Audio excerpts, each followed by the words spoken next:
Hi there, welcome along to the MODUS Super Series. Apologies for being slightly later than expected, a slight technical hitch here, but it's all sorted now. And what's been a really special week ends with the Saturday finals night. And the man who was the record breaker, the 9-dart hero earlier in the week, we'll talk more about that tonight later on. Daryl Pilgrim, he's in action in the opening match. He takes on Justin Smith in Group 1. And your commentary team for this evening are Henry Deacon and Glenn Durrant. A very good evening, Chris, and a very good evening, everybody, and welcome along to a Saturday night that could really excite, because we've got 6 players who have got A games that could do some special things. Group 1 sees 3 players who have already qualified for Champions Week before going toe-to-toe. And we kick off with the man who's been harping all the headlines this week, Daryl Pilgrim, who's broken the record average twice. It's hit a 9-darter, hit a big fish. He won Group A. He takes on Justin Smith, who was involved in one of the most thrilling finishes you've ever seen to a group campaign at the Super Series. He was 3-0 down against Charlie Large in a game he had to win. He then won 4-3. Charlie Corsveen's your referee. Glenn Durrant is alongside me in the commentary box. Well, Daryl Pilgrim goes off with the odds compilers as the very heavy favourite. He's 2-5. Justin Smith 7-4. But Glenn Durrant, what hopes did Justin Smith have? Well, first of all, I think there's a few things that we can get for Justin Smith. His final session of the week, he had to win 5 out of 5. He did. That incredible comeback. He's got to come into the building tonight. He's told us he's going to win 34. So that's the first part of the element there. The second part is he's been the best finisher of the week. So 42.9% has been absolutely 58. His been really sort of. The biggest problem was he hasn't been getting down to the finish in the first couple of days. And finally, Daryl Pilgrim hasn't been brilliant, blisteringly brilliant against him. In fact, Daryl lost the first time they played on Monday with a 77 average, with Justin Smith winning that game with a 77. But boy, did it go on the increase from there. Daryl did win the next 2 matches, but one of them was 4-3. So there's possibilities there for Justin, but Daryl has been the main man. It's just been the most incredible individual performance that I personally have witnessed here at the MODUS Super Series. But as you continue to tell me, Henry Deacon, it's what you do on the Saturday night. And I tell you what, he hasn't come out the traps brilliant here as Mr. Pilgrim. Mr. P slow out of the gate. And Justin Smith's one of those players, because he's so maverick-like, and it's been a phase that we've been saying all week in comms. Justin, you don't quite know what to expect from one moment to another, but he's got out of the gate the quicker of the 2 here. And I guess the importance of winning that first game as well, Henry, will be on the mind. Daryl, you require 120. However, Pilgrim has got an opportunity, and what he'll feel is a very makeable 120 as he looks to climb the ladder. Well, he went bull, didn't like the lie of the first dart 54. there. And I just think moving across the hockey a touch, you can see the way he snatched them darts out there. Like I said, we've seen people have individual brilliance in the groups phase. 45 left. Oh, he's gone 13 for double 16. 79. Daryl, you prefers the double 18 route. Change of tack doesn't mean a change of fortunes, and Pilgrim's going to get a go at double 18 himself, and he finds it to lead by 1-0. That was 11 darts more than his best this week. Yeah, he's got the word maverick there with Justin Smith. I mean, he was absolutely incredible, wasn't he, on Friday? He was what we'd been waiting for. Just 20. He had 33 darts at a double. He hit 20 of them. I mean, he just looked in a zone of his own, and it was just a remarkable 60. And then the confidence he showed with that interview with you afterwards, where he said, "I'm here now to win it. I will win it." Well, then that double 16 will hurt a little bit. He's got to really focus, because Daryl Pilgrim, as you've said many times this week, Henry, is a great front runner.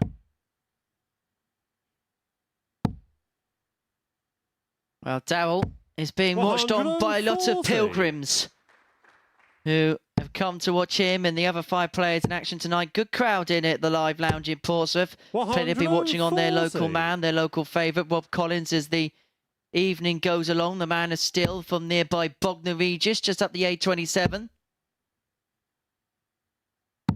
131.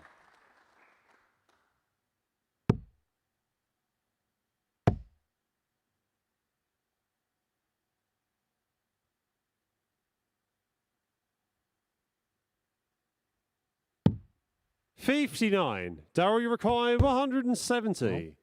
It's been done this week, and guess who by?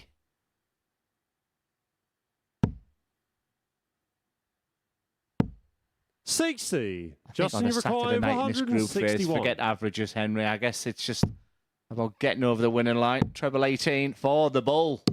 136. Well, this is the dictionary Daryl, you definition of require they don't write 110. averages on trophies tonight. It is the sprint at the end of the marathon, and Pilgrim's looking to race into a 2-0 lead. Moves across for the treble 18 to leave the subsequent double. 74. Justin, you require 25. You feel it's a must hit already. Game shot on the second Clinical. low. Justin Smith.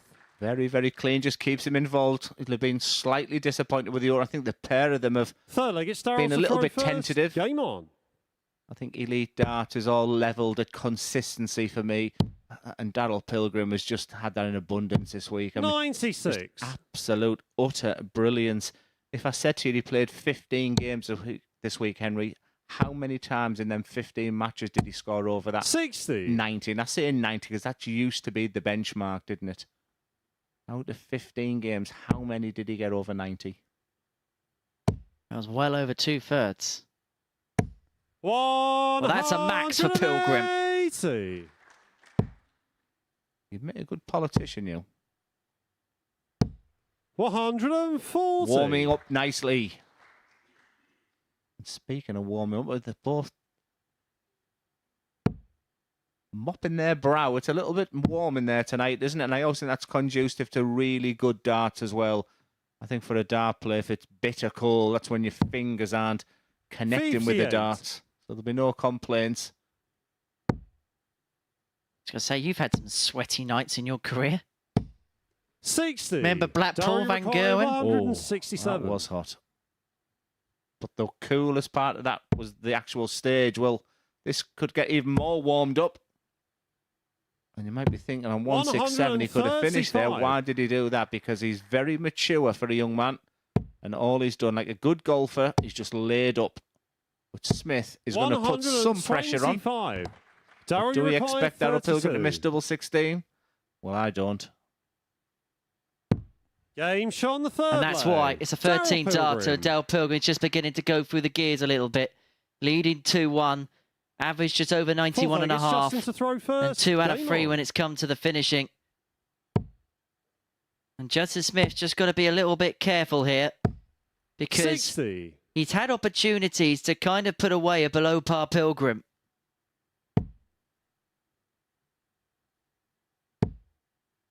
Yeah, we use the words that players have got to be adaptable 80. and versatile. He's not going to, I don't believe he's going to get them staggeringly good averages tonight. I think it's just about learning to get over the winning line. And he's been doing that recently. A 180. challenge to a winner last week. That was something that he really wanted to achieve. But I tell you what, this is still only going with throw right now. We're speaking 70% about the man in your picture. 96. Justin Smith is just quietly, but efficiently and effectively getting on with the job. 57. Darryl must have looked at this opening fixture. He must have looked at Justin Smith and thought, this is a horrible opening game because you don't know what to expect from Justin. And at any moment, he can go hell for leather. 140. Yeah, something else we visualise this week is the fact that when Daryl gets the first dart in, it's the 3180s this week. 180. Timing. To perfection, leaving double 12 after 12 to respond to the 13 of Pilgrim. With a 13 of his own. 145. The setup from Justin Pilgrim is requires just as 24. perfect. From a slow burner to dazzling darts. Game shot on It's the fourth 2-2. leg. Warming Justin up Smith. very, very nicely. 96 and 92 the averages. Fifth leg, it's Daryl to throw first. Doubles Game on. percentages are also reflective of a good game. 2 out of 3 and 2 out of 5. There's Pilgrim. Looks for his second max. That's a fifth 140 of the game for Mr. P, who's looking for Mr. W. 135. Just pecking away, isn't he? Just reminding Daryl Pilgrim that this is a duel. It's not all about this man, but just over them past 2 days, if he'd have looked at his social media, the 100. messages he was getting off his friends, it's a lovely feeling, but you've got to keep your feet on the ground because, like you said, your very first line, nothing's won yet. 60. Yeah, if Justin Smith has been watching some of the games, he'll hear me criticise the fact he doesn't go to treble 19 enough. He's trying to bash the 91. dart through and clang the way through them tungsten at the 20s when he should be using the 19s more. 59. Darrow, you require 170. Yeah, just in the bottom right of the crowd there was the family of Tony Wood as Pilgrim looks at a 170. Didn't even consider it. 138. Never mind all the flashiness. This is about the title tonight. Which is almost an indicative statement within itself. 140. Tom 40 for Smith leaves Darrow, you himself require 32. on a makeable finish, but Pilgrim for double 16. Now it's going to have to be double 9. He moves inside and Smith is going to get a go. Yeah, one of the worst doubles. Options are busting because he is normally so No good on score. double 16. Justin Smith Justin, was you already require thinking about the 107. next leg. This is a big opportunity. And it is now. He's going to get a dart, a double for the lead. 75. He just let go. The timing of that last dart was just Darrow, you require bordering on 32. excitement.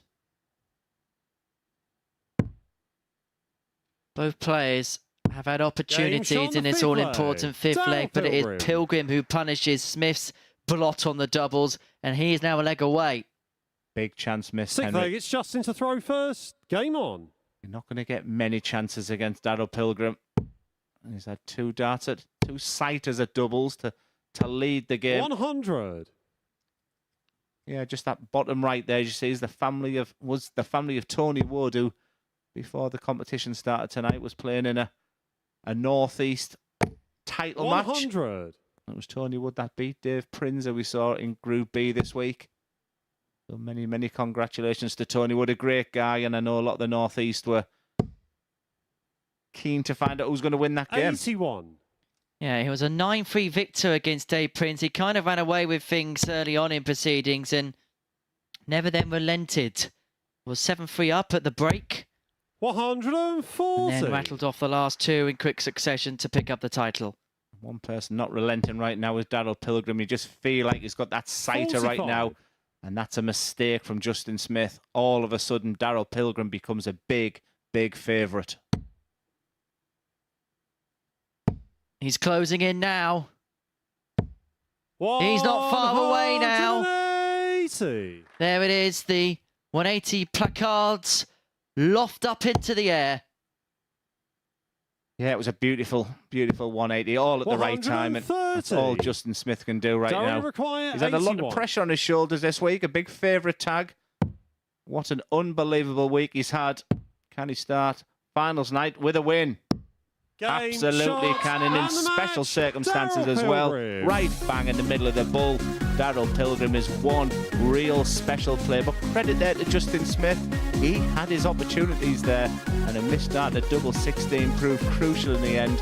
Excellent start from a very slow burner of a start. 98.76. Darryl Pilgrim is on a real mission. Justin Smith's got it all to do. It's Group 2 up next. It's Denny Aldercoulter from Holland against Rob Collins.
Welcome back to the MODUS Super Series, where Daryl Pilgrim has got off to the perfect start. A 4-2 win against Justin Smith in Group 1. Now Group 2 gets underway with the Dutchman Denny Alderkulter, who won Group B, taking on Rob Collins, who finished third in that group and was the last man to qualify for finals night. And guiding you through each dart this evening, it's Glenn Durrant and Henry Deacon.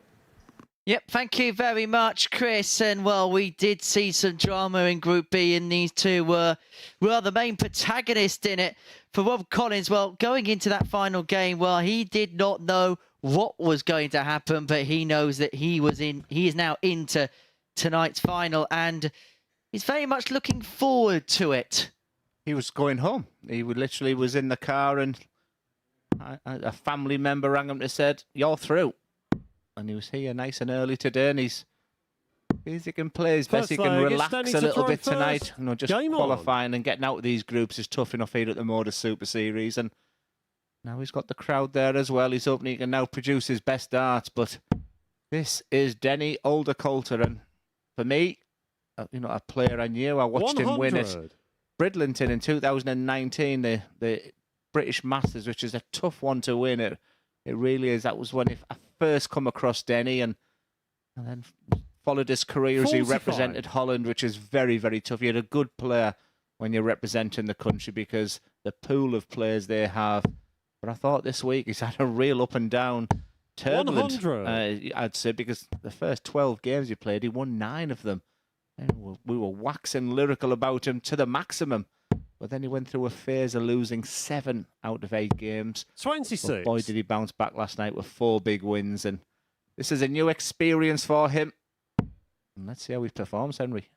Well, one thing that's becoming a bit of a trend here at the Super Series is Dutch players being successful on a Saturday night. Now, here's the one for you, Glenn. If Denny Alderkulter was to be the victor tonight, he'd be the 3rd Dutch qualifier in the last 4 qualification weeks 38. Towards the big prize, the Champions Week, because Patrick van den Boeharde and Jerome Mioch won the final 2 qualification weeks in Series 4. 134. Any thoughts of why? Are they just good players are sending over, or is that mentality thing on the finals night? Any theory towards that? It's a bit of a mixture of everything. To put into context, as Collins hits a max. Before Matt Clark last week, the last English player to qualify and win a finals night was Luke Littler. As Denny Alderkulter looks at tops for 107 to start. Well, that's some statistic, that really. And another statistic we said yesterday, Rob Collins always has 1 big score. And after 45, 26 and 38...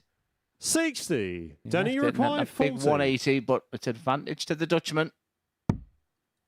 For a solid start and a hold of throat. Game shot on the first leg. Denny Alderkulter. And Rob Collins very slow at the traps, but very typical of Rob.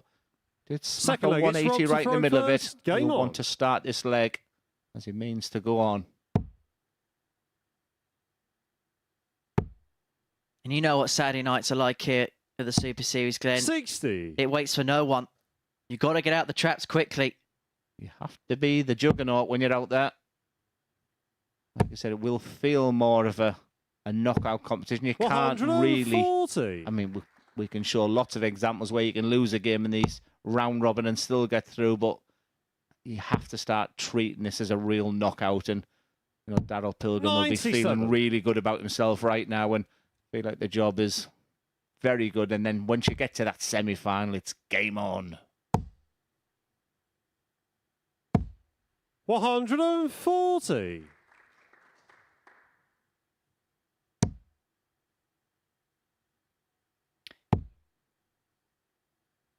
Denny Alderkulter went off before the start of the night at 11-2 to pick up the title. Rob Collins was the big outsider of the 6 at 9-1.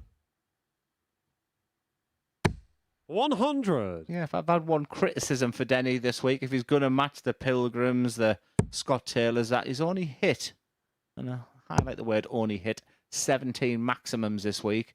When you think that in half the time Daryl Pilgrim has hit over 30. So that's one area. We look at treble 17. That would have left the bull. I like treble 16 at this stage. 53. Sets him Robbie up. required Rob Collins 144. needs something special because this would be a breaker throw. Great start. You just felt that one had to follow in. And the first real sign of the Rob Collins facial emotions, which was 90. a bit of a roller coaster Denny last requires night. 68. You'll certainly know what you're going to get from Rob if you've tuned into him for the very first time this evening, as Older Coulter looks a double Game 16 shot on the for a second 2-0 leg. lead. Denny And this is a Older real Coulter. solid start from the Dutchman. 2-0 he leads, and Rob Collins, Max aside, Third leg, it's hasn't Denny really to got front out the first. gates yet, Game on. and his facial expressions tell you exactly what you need to know. It looks like he's got the hump, and that's exactly how I used to play darts. I like that passion inside of him, and he's frustrated, and there's the sarcastic smile. I said Denny doesn't throw enough 180s. I do remember Patrick van den Bohade. 97. Very consistent throughout, and roundabout now just somehow got through his round robin, and then really, really kicked in a really big semi-final win over Wesley Plazier. 60. Are we going to see something similar with Denny? He's virtually on his own tonight. Of course, there's not many in the crowd here supporting Denny, so he really has to focus on the job himself, and he's leading 2-0. 57. But then you can turn the crowd in your favour. I mean, look at Jerome Mioch, who came into the Super Series in week 12. Yes, he'd been here before, but in fairness to him, he didn't really put up many trees. And then came here, had this 140. aura about him, played. And the way he just played, the way he went about things, he became very likeable towards the crowd. And he actually became a bit of a favourite by the end of proceedings. 60. Denny required 121. Yeah, we'll try and get a closer view of this beautiful throw, but he's really good when he clatters that dart and when he gets that timing in. Yeah, and that's good. Just take a step back, because this dart's still huge. A treble there would have 29. got him down to a finish. He's got to forget them 3 darts, as Rob is a long way back.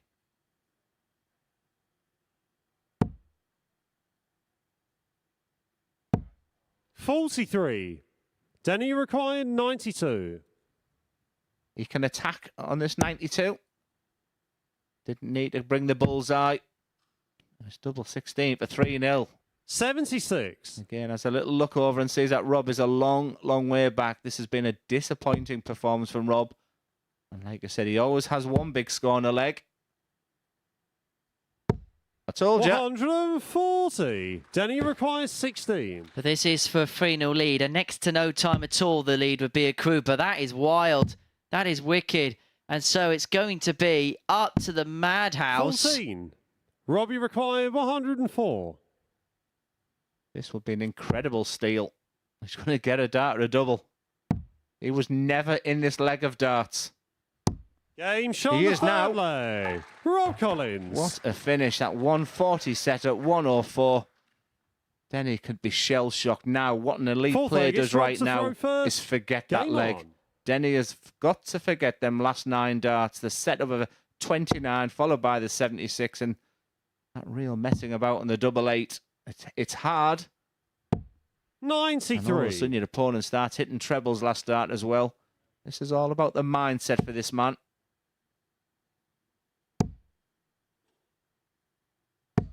$100. As you can see, Rob being followed on by a fair few in the crowd. He is the most local of the players this evening.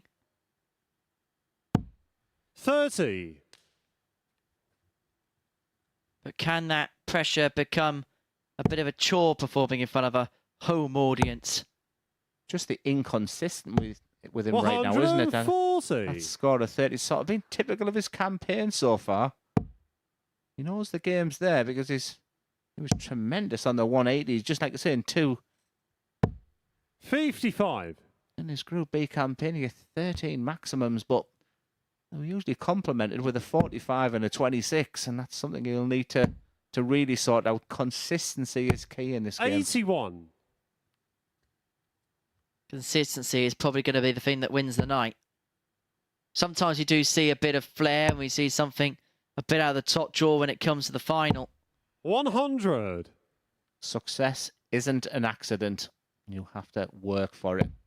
That was something I would always tell myself. That's exactly what these guys are. They're chasing their dreams. You just feel like Daryl Pilgrim's going through one of them periods at the moment himself. That's exactly what these two players want. It's a fantastic prize at the end of tonight.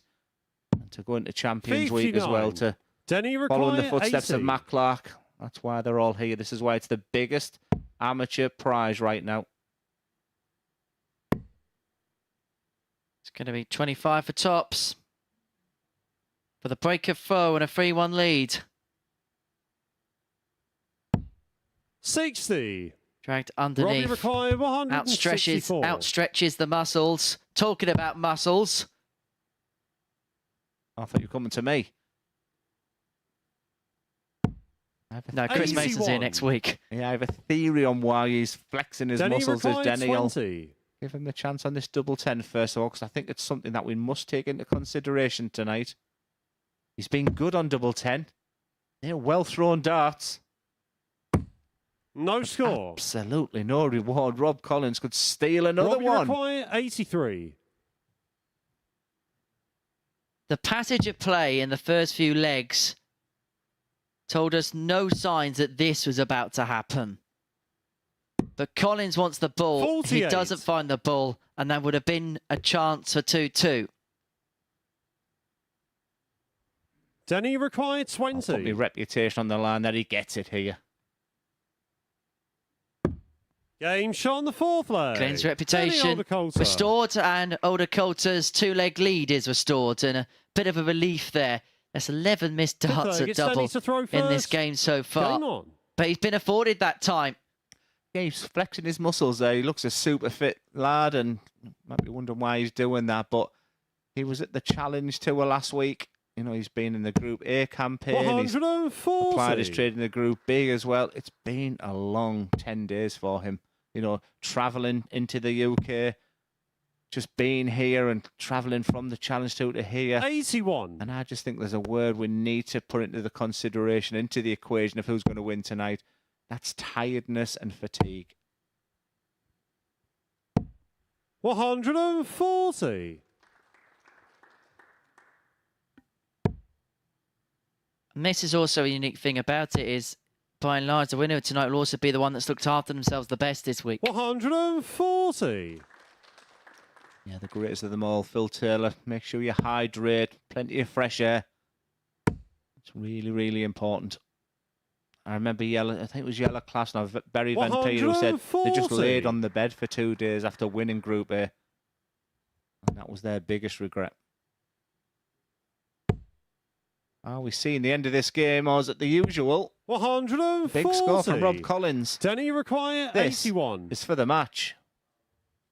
Yeah, his campaign off to the perfect start. But he misses the big number, and so 34. presents himself with an opportunity. Rob Collins, and Odakolta's not cleaned that up at all. Sometimes you can see that winning line and you're already throwing your next dart. You must forget them because Collins is right behind him. 100. He doesn't look like missing doubles, Denny Collins. required 47. Chance for the Dutchman. To wrap things up, it's going to be 2 in hand at double 16. Game to shot, get it done, and look at the relief on his face as he gets the better of Rob Collins by 4 legs to 1, whose face always paints a picture. Denny Odakolta in the victor's enclosure, a 4-1 victory for him, and that was despite a plethora of missed doubles in there as well. But Odakolta on the board. Justin Smith needs to win to stay in. If he loses to Scott Taylor after the break, he is out.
Welcome back. 2 matches down then, one from each group here at the Super Series. Daryl Pilgrim started fantastically, a 4-2 win over Justin Smith. And then Denny Alder-Coulter 4-1 against Rob Collins. So 2 players in very good shape. Yeah, really pleased for Denny Alder-Coulter. Like, it's great for the ADC Europe, and he's applied his trade very, very nicely this week. And I thought that was really solid. Disappointing from Rob. Just wanted to get your thoughts on the night as a whole. Is it Pilgrim that you're expecting to go and win things? I just think Pilgrim's had the favourite tag. He'd come with it winning the Challenge Tour and then that unbelievable Group A campaign. So there's a lot of pressure. I know what that feels. I remember going to Lakeside once as a heavy, heavy favourite, and it can rest on your shoulders because even coming second, getting beaten in the final tonight, will be seen as a failure. But he's doing everything very professionally, very intelligently. He's putting a lot of effort into every single game. He's been super impressive. It's going to take a really good performance to beat him. Yeah, Justin Smith found that out the hard way. He was beaten by Pilgrim, so he plays in the next match, and if he loses it, he is going to be out. However, he is a master of brinksmanship this week, isn't he? He played a brilliant game earlier in the week against Dom Taylor when both players shared 8 maximums in that match. It was absolutely fantastic, and at that point, he looked like he was going out before it started. It was an incredible game from both players. That's some credit to Dom Taylor as well, but the pressure on Justin Smith because he had to win this game, and it was just absolutely fantastic because he wasn't great on Monday, Tuesday, Wednesday. I mean, we're talking about someone who's climbing up the ladder throughout the week. That's exactly what he's done. He promised us he's even going to win it tonight as well, but this was a real magic moment for him. 8 180s in that game. Yeah, and he had to win that game against top of the table. He then played bottom of the table, Charlie Large, and he found himself in that match remarkably 3-0 down Justin Smith. It was the ultimate great escape act, wasn't it? Yeah, and Charlie was going, he was not playing well at all, Charlie, and a 3-0 up was averaging just shy of 100. But he didn't panic, Justin Smith. That was one of the best things about it. And it was a fascinating interview they had with him afterwards, where even at this point here, he just knew he was going to win the game. And looking at that double 16 there, that's just what's just hurt him in that game, in the previous game with Daryl Pilgrim. He had that 1 dart to double. That's how vicious this game can be. Right, he will be out if he loses this one. Scott Taylor, his opponent. We haven't seen him yet tonight. He's a man you've been tipping all week. Yeah, I've been tipping him, but they're good friends as well. That's the only other thing I don't like for Justin Smith. I mean, people forge relationships in there, and these two get on very, very well. I think Justin Smith would rather play someone he's not keen on, doesn't like, but he has to find his real mojo again. He has to find it quickly. Scott Taylor is an unbelievable talent. Scott Taylor is someone who's been in a Pro Tour final against the very best of Michael van Gerwen, so he's got the talent. And I think he likes nights like this as well. It's a tough ask now for Justin Smith. Well, we do have both players on stage and ready to go, so I'm going to let you head back downstairs to commentary. Glenn, big match then for Justin Smith. He needs to win to stay alive. Scott Taylor gets his campaign underway, and Glenn is going to join Henry Deacon. Thank you very much, Chris. Yes, it's win and stay in territory as far as Justin Smith is concerned. Well, he has faced the trapdoor at the Super Series before this week and has come out the other side all guns a-blazing. We saw in that VT just before we went live with this game, 3-0 down to Charlie Large before then reeling off 4 legs in succession when his back was as firmly against the wall as you possibly could be. But Scott Taylor has something about Saturday night here at the Live Lounge in Portsmouth. His previous 2 appearances resulted in him firstly picking up a place at Champions Week, beating Andy Bolton in the final with an average of 109.31, and then went on to make the final in week 5 of Series 4, shall I say, where he was defeated by Steve West. So he knows how to go deep on a Saturday night, does Scott Taylor. Justin Smith also knows what it's like to make the jackpot match and come out the other side. But he is dangling on the tightest of all tungsten tight ropes and comes out swinging with an opening 57. max. Yeah, you feel he's been here before this week, don't you, Justin Smith? I mean, he was never in the Group C campaign at one point. 59. And, just reeled off 5 fantastic wins. And is it going to be a week where he just has to bring his best out when he needs it most? And right now it's a must-win situation. But another factor, he's playing a good friend in Scott Taylor. They've played so many times this week already, and 140. it just has to be him and the dartboard. Miss come out firing again at the beginning of a must-win game, leaving 1-2-2 after 9. But Scott Taylor making a sizable post of his own. But it's 6 darts on 1-2-2 for Justin Smith to take the opening leg on throw.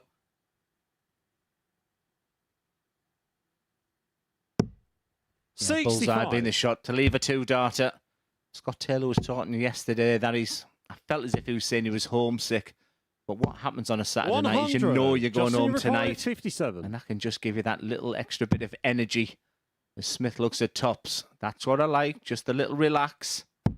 Game For me, that's the outcome, because if he'd have thrown that first dart there, Henry, and he's off balance, your thoughts not thinking positively, that's when it can go really low in the 20s there. Just give yourself the time. I call it the Rob Cross.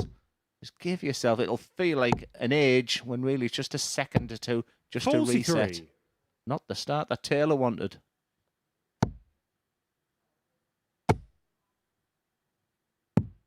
$59. Justin Smith couldn't take full advantage of that. Had an opportunity to really pile the pressure on the Taylor throw. No, he will be disappointed with that second dart, because let me tell you, that first dart was perfect. Let's say two FDMs on the stage, first dart merchants. Yeah, you spoke to both of them earlier, and it was interesting to hear what Justin Smith said, where he's been working on his throw this week, because he openly admitted it, if you haven't been with us this week, that he hasn't been practicing. Didn't go to the challenge tour last week and was hoping to find his form. And listen, we called it on Monday morning, didn't we, Henry? We said he's the type of player that he can play himself into form, because we've called him the Maverick. He's just one of those characters. He's Justin, you require a little bouncing bomb, you can see, just doesn't stop. Forcing Taylor to take out this 129, otherwise his throw is under severe threat of being broken. Quite simply, Taylor needs the power. 89. Fantastic setup. Justin Smith does like this double. For a breaker throw, he doesn't like this one, so he's going to split. There's the reset. How important? Very important. Any young player watching them last two darts at a double, he went to throw, didn't feel comfortable, but had just a little bit of experience in him, a little bit of nous to stand back a second before the execution. And Justin Smith could well be halfway through to the semi-finals. We're saying defeat and he could be eliminated, but because he lost the first game 4-2, if he can win this game by a margin of 4-0 and 4-1, he'd finish on 2 points and plus legs difference, which will always be enough to see yourself through on a Saturday night. 4-2 win would mean he'd be on 0 and would keep alive the possibility of a 9-dart shootout. It's been a while since we've seen one of them, Glenn. It would be my first. But right at this moment. Sometimes that can help, just to take away a little bit of the tension in the game. And Scott Taylor doesn't see the funny side of things. He's just disappointed the way that this match has started. He looks very determined, as Scott Taylor. Real talented player. 11. I did apologise on Monday, Henry, when I said he would win it this week. By the way, there is a potential scenario. If Justin Smith wins 4-2 against Scott Taylor beats Dale Pilgrim by 4 legs to 2. Rob Collins beats Dom Taylor by 4 legs to 1. And Dom Taylor beats Denny Odakoda by 4 legs to 1. We could have 2 9-dart shootouts. Justin, you require 144.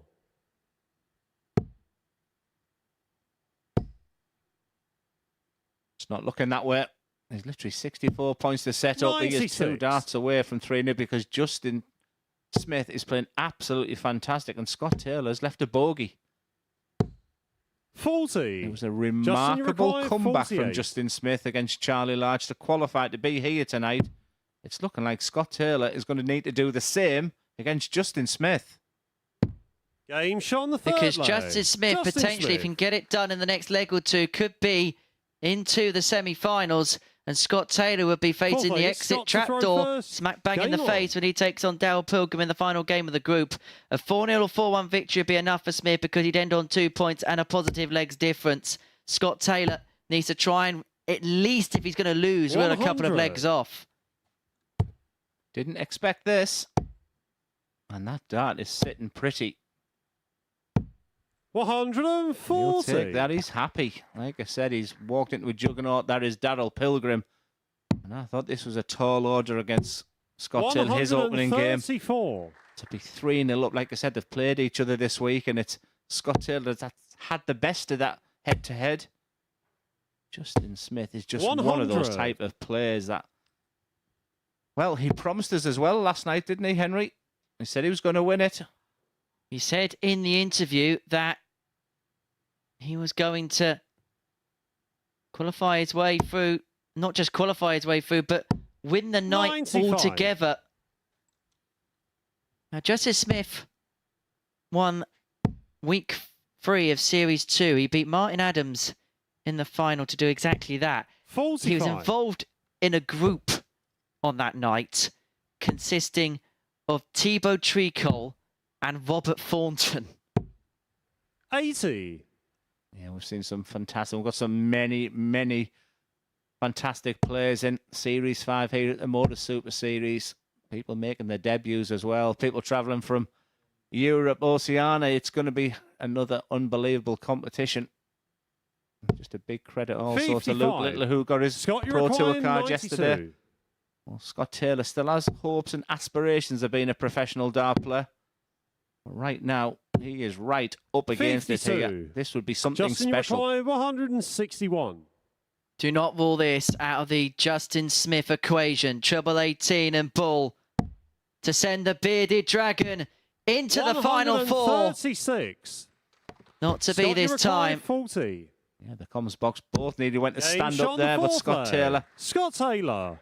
just keeps himself in it. He's a fighter, is Scott. He looks like he's got that real determination tonight. Fifth leg, it's Sometimes Justin to throw first. I Game don't on. know, just maybe lacks momentum. It can feel a long week ahead of you. He knows he has the game. He knows he can win it. 57. I bet he just wishes I didn't tip him.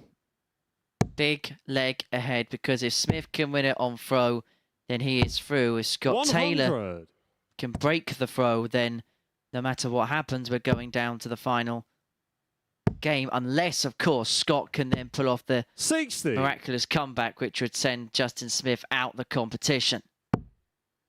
Yeah, and the fact that Justin had that 3-0 comeback as well, I wonder if that's on his mind. 96. Both looking deep concentration. It's a beautiful stage to play darts up there. 100. Like I said, with the added bonus of having a crowd as well. That fantastic carrot of £5,000 for the 98. winner tonight. What would you do with £5,000, Henry? Get a new shirt? Don't you start. 96. I've already seen admins kicking off about it. But I would buy a new shirt, yeah. Anyway, it's half a week's wages, so... As much as that. 37. Scott Taylor got himself right in this match. Albeit he's left to finish. But them treble threes will disappoint. 140 for Smith would be nice. Well, that's the perfect second dart. 140. A return that is. Scott, He you becomes require a massive favourite for this 170. match. Scott Taylor. The Hail Mary. Yes. Yeah, you can see the frustration because that was lying. 130. Just to let you know, he would have Justin finished. required 48. Well, this is to send himself into the semi-finals, because he'd be on 2 points and a positive legs difference if he can convert double 16. Game, And the shots, Bearded and the Dragon match. is Justin into the Smith. semi-finals. Justin Smith, who was facing elimination if he lost, has got the elation of qualification. And Scott Taylor has got it all to do now against Darryl Pilgrim in the final game of this group. A 94 average enough for the Bearded Dragon to send himself into the semis, and looking for a second Saturday night win here under the roof of the Live Lounge. Well, coming up after this short break, Rob Collins is in action up against Dom Taylor as Group 2 makes its middle match move.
This is the MODUS Super Series.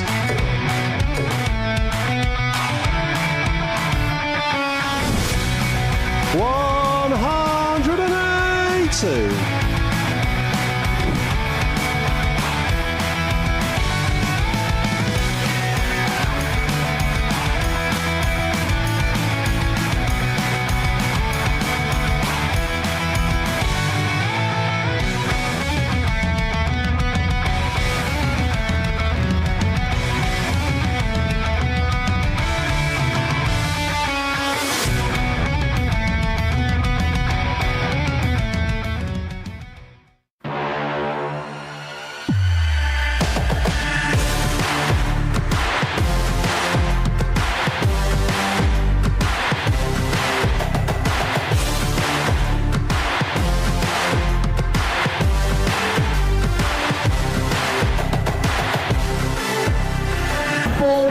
George Taylor, Garrett Tilly, and board 2, Craig Nixon, Robert Young.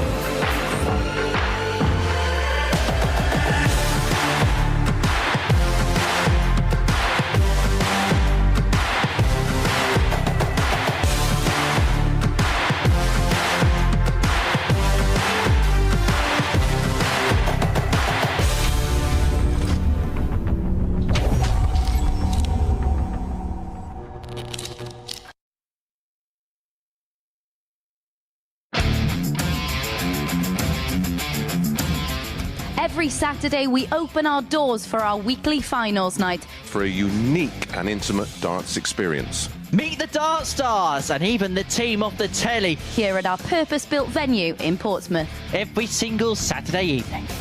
Tickets can be booked via this QR code Or at www.dartshop.tv for a very small booking fee. Follow us at MSS Darts on Twitter, Facebook, Instagram and TikTok. For all the latest ticketing news. All you need to do, log on, book, turn up, and the action gets underway from 7:30 p.m.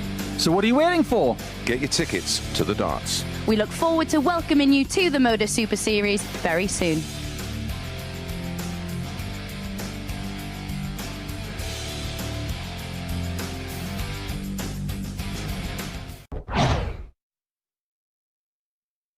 Welcome back to the MODUS Super Series. Some one-sided affairs so far tonight in both of the groups. And Justin Smith, well, we said he was a master of brinksmanship, and he's turned things around totally. With that last result, he's actually gone and qualified. Lost his first match 4-2 to Daryl Pilgrim, but then has beaten Scott Taylor 4-1, and that is enough to get him through. Henry Deacon and Glenn Durrant have been in commentary, not just tonight, but all week, and it seems to be a little bit of a theme with Justin Smith, doesn't it, guys? Yeah, name on the trophy is my thoughts as you were saying that there, Chris. He wasn't at his brilliant best from Monday, even up to Thursday. Now, we kept saying in the comms box, when are we going to see the best of Justin Smith? And like any great player, he's peaked at the right time. He was sensational yesterday. I mean, that's probably just understating it slightly. He was brilliant, and he's come out tonight up against it again against Daryl Pilgrim. I saw the positives in that game.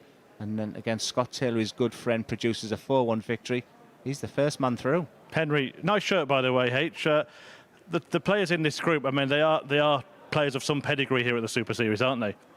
Well, you look at Group 1, for example, and first of all, appreciate the compliments on the shirt. But if you look at Group 1, for example, Daryl Pilgrim, Justin Smith, Scott Taylor, they all know how to get over the line. They know what it's like to taste victory. They know what it's like to be a victor on Saturday night. Experience counts for so much in this truncated format. And then you look at Group 2. OK, there's players that have not crossed the line before, but you look at Dom Taylor. He's won things like development tours. He's got to a semi-final here before. Will Collins Challenge Tour winner. Denny Oldercoulter winning one of the biggest opens in the BDO. That British Classic is attended by people in their hundreds.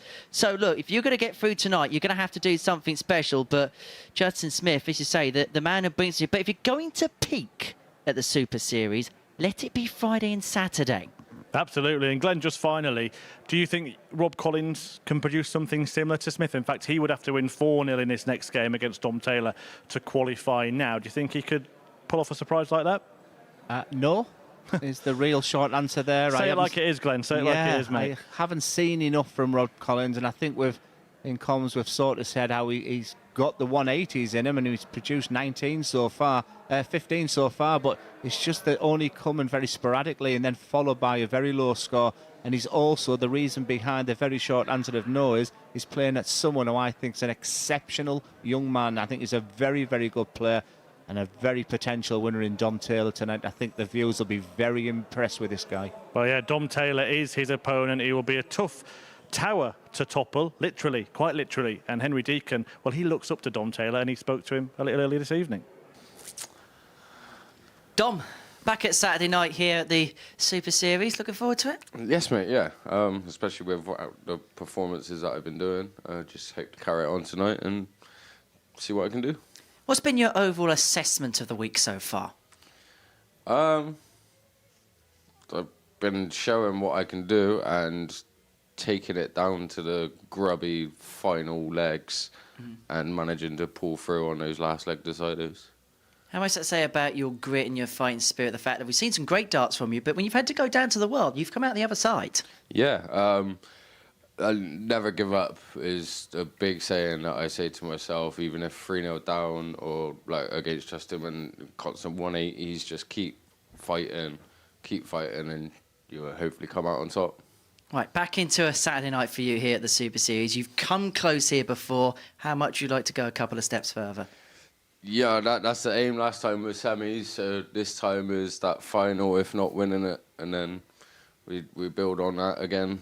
Next time, if I win it, then Champions Week. Here we go.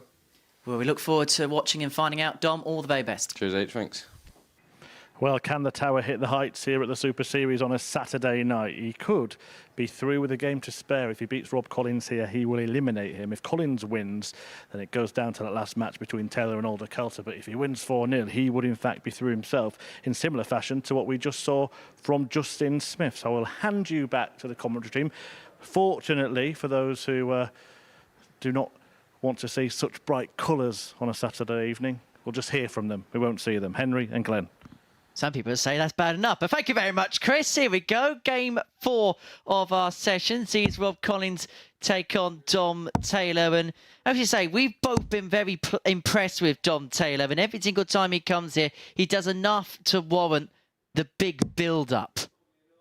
Which is fine. And then you hit that crossroads where you're then expected to start winning things. A bit like the kind of week Daryl Pilgrim's having. He got over the line in the Challenge Tour. Well, Dom Taylor has got so much in his arsenal. He's a fantastic player. First leg, like I said, I think he'll have been happy with this group Game too. on. I think he'll seen himself as the best player out of the three of them. Rob was not. Rob was back to being very inconsistent in his first game against Denny Alder Coulter. 140. Will I be proved wrong? Did I disrespect him? Was the answer of no a motivation to Rob Collins?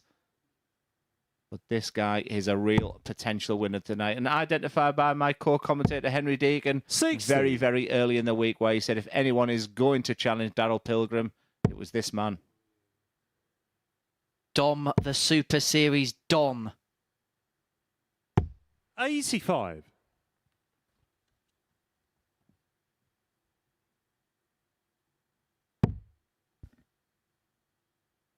Well, as far as the odds compilers had this one, Dom Taylor, the 4-6 favourite. 100. Rob Collins, the outside shout at 11-10. Doesn't look more relaxed here, Rob. Maybe the fact he's thrown first and got off with a 100. A big score. Our referee, Charlie Corsafine, we're hoping that he's actually the only referee / match official in the whole of Portsmouth today that doesn't go down injured. There was a League One football match in the city between 60. Portsmouth and Cheltenham Town. There he is, Charlie Corsafine, one of the best in the world. 2 match officials went down injured. They had to get a PA to drag someone from the crowd to run the line. That's why there was 24 minutes of 41. extra time. Did you enjoy the refereeing? Oh, they didn't get you. I thought that was the conclusion of that story. Well, if I was running up the line, I wouldn't be here tonight. I'll probably be, well, if I was, I'll probably be in some 59. kind of cast. Robbie required 135. Could look at the bullseye, doesn't need to. Back to treble 20. No, he's got 90 left. Was that first dart a good marker? Or is he looking at the treble 18? He's laid up. Great first leg here for Rob Collins. He's going to get a shot at 72 for the first leg. And Dom Collins is all the way back. It's quite nasty too. Exactly the reason he has to go there, because staying on the 20 bed wouldn't have been sufficient. 72. For 1-0 lead.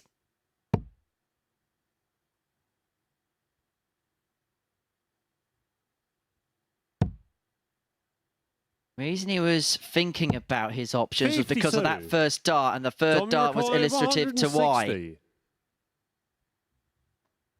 The 160 for Dom Taylor to break the throw and to take a 1-0 lead. And really, with the exception of the big fish on Dale Pilgrim, big finishes have been the one thing we've kind of missed and lacked this week. One thing that Rob Collins has lacked, he's only been 29% for the week on the outer ring. Game shot on the first leg. I tell you what, that Rob kissed Collins into that second dart there and sort of bouncing at that double 10. But sometimes that's the little break that you need. Second leg, it's Dom to throw first. Game on. That's the question by Chris Murphy. Do I see a big win here for Rob Collins? And emphatically said no. Now, if it's anything to do with the Dave Prince, I can see them repeating that when I go back upstairs. 141.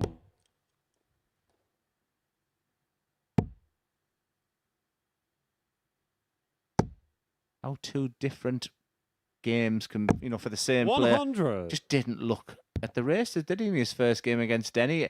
A game he probably expected he could win that one. Well, you could say that his 2 games in the group stages are demonstrative of his 2 days in Group B, because the first night, 97. 2 points to his name, bottom of the table. People thought, well, he's going to have to do the lot to get through, and he did exactly that on the second night, and he managed to claw his way into finals. Now, maybe it's going to be the case here. 100. The first game was a bit of a washout as far as he's concerned, and maybe he conjures it back in game 2 of his night. Very disappointing start for Dom. He really should have gone downstairs as well, 60. which is another sign. He's letting you know that he's just not thinking correctly. By going down to 19s, he could have left the 167, 170. These are worrying times for Dom, because I anticipate he was thinking he's going to win this game. He's watched Rob play, and based on the way Dom played in his Group C campaign, but he's well below his averages right now at 77. 133. Robbie Best 3 required darts 170. of this match so far. And they could be the darts that help him to claw back level. It's fair to say that for the first leg and a half, he's been outplayed, Dom Taylor, but he has the opportunity to equalise here if he can find this 70. And it'd also mean that Rob Collins would not have the chance to 50. automatically go through. Only Robbie a 4-0 win is enough for him 110. to go through after the conclusion of this game. This is for 2-0. He's going to get a dart to tops. It's been his weakness so far. Game Not now, it isn't. This is a big Rob surprise. Collins. Dom Taylor's a big favourite. Very similar to Darryl Pilgrim. He came here with a big reputation. That Third leg, it's favourite Rob to tag throw for this first. group. Game on. And I tell you what, all of a sudden, Rob Collins' eye could look like I've got egg on my face after this game. Did you see the fist pump there? Rob Collins trying to initiate it with Dom. He 140. reciprocated, but he really didn't want to, as Collins quite literally pumps himself up.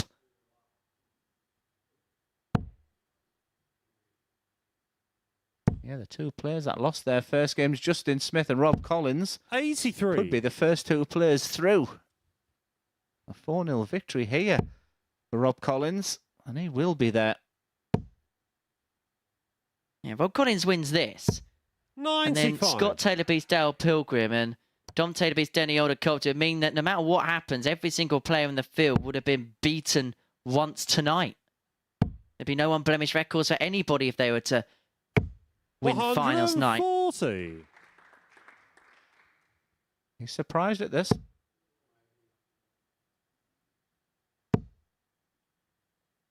He's surprised at this result so far. Or, I mean, you've seen Rob Collins at his best. He's been there from Southampton and all the way down to the Live Lounge here in Portsmouth. He's always got some kind of A game in the locker. The only thing is we don't know when that's going 100. to happen. And when I say A game, we're talking ton team plus averages. I think his bet is around just under 111. He's been here. 45. Well, even before the inception of Southampton, he was playing back when we were in kitchens, conservatories, living rooms, back when you could hear motorbikes outside people's apartments, when we were playing from home during the original COVID lockdown. 55. That was back when we were broadcasting and Chris Mason was commentating from his garage. Once again, that 55 there from Dom Taylor. 57. He's just Dom, you beginning to require panic a little bit. 123. Luckily, Rob hasn't punished that. Should start in the 19s, or will start on the 19s. That leaves 104, so treble 18. He'll stay there for... He'll stay there for double 91. 16, but Rob Collins, he's Robbie requires so 120. unpredictable, Henry. Which one are we going to see here? Because it's blocked, does he go ball, ball? No, decides to stay upstairs. 60. Well, this would Dom, you mean require 32. that Rob Collins cannot automatically qualify in this game. Game shot on the third And the double leg. 16 is Dom found Taylor. for the Dom Taylor break. Now, if Collins does win this 4-1, and then Dom got the better of Denny Older Coulter by Fourth leg, the it's same Dom to throw scoreline, first. we Game would on. have a 9-dart shootout in Group 2. That is now still on the cards. But this leg will determine whether it will or whether it won't. You're begging for a 9-dart shootout, aren't you? 100. You love them, Henry. Oh, Henry. Oh, they're good fun, Glenn. The last player to win a 9-dart shootout 134. spent a lot of his time sat in this seat. Chris Murphy.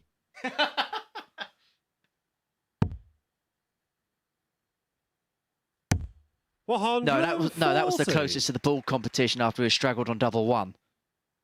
Dom Taylor is just finally beginning to find his feet, his range. The panic will be reducing in his 60. body because it was beginning to go away from him. He'll have feared when he saw that Rob Collins required a 120 for a 3-0 lead. But all of a sudden he's got a 40-point advantage here. He's got the darts. 57. Now, Rob Collins does have a 180 in him.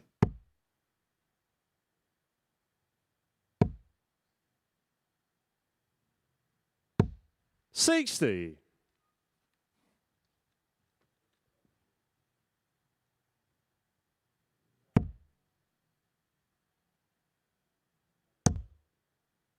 If Taylor wins this leg, it crushes all hopes of a 60. 9-dart shootout in Group 2. Crushes all hopes of a 9-dart shootout tonight. Quite literally, we would have completed the week if that happened. Could still 100. happen. Yeah, it's a week we Dominic won't forget, Ricardo, isn't it? I mean, it's 144. had a bit of everything. And right now it needs composure and calmness from Dom Taylor because this has not gone to plan. There's only a couple of darts away now from 2-2. Sometimes you just got to get there by hook or by crook. Robbie required 147. We've seen lots of maximums.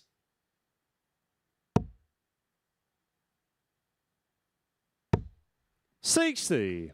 Time for Dom Taylor to shine. To quash the 9-dart shootout hopes. And it would mean that things would be precarious once again for Rob Collins as Taylor has one left at double eight. And now the opportunities continue to come and go for the tower, and Collins for 3-1. And the crowd get involved for the first time. He's got a lot of people there watching him as Rob. Sometimes that can be a great help. 27. Don't expect Taylor to miss 16. this time. For parity.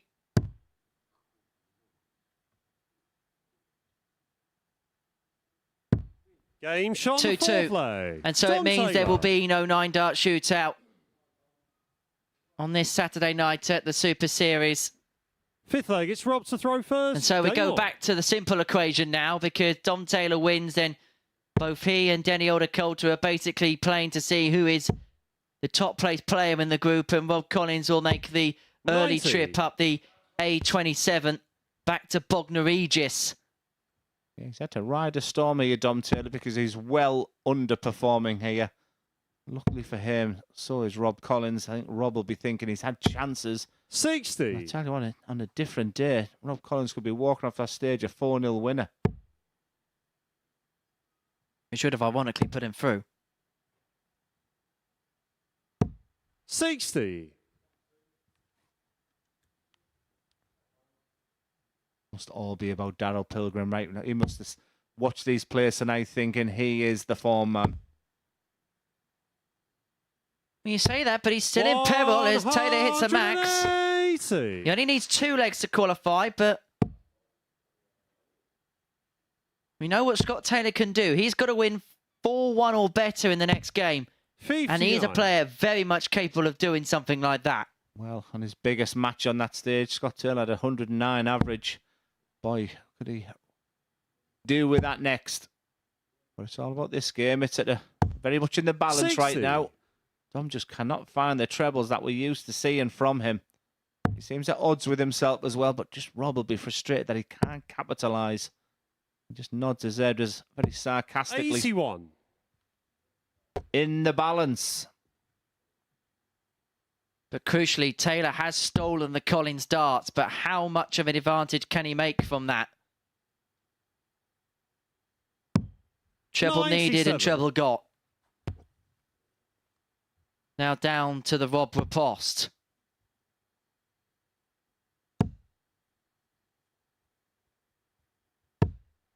$140. Just when we thought Rob Collins Dom, was you maybe require 104. his chances fading away. This 104 did look inviting. Now, is it a must get? Well, that's a fantastic start. The double 16 Gauge on the 5th leg. is what Dom Taylor is all about. We've waited for that moment tonight. And that just shows real bottle, real tenacity, and a real desire to win. That's a fabulous visit. 6th leg, and a it's Dom to throw fabulous first. lead Game on. in this crucial match. And suddenly now, Collins is closing in on the trapdoor as the tower looks to punish.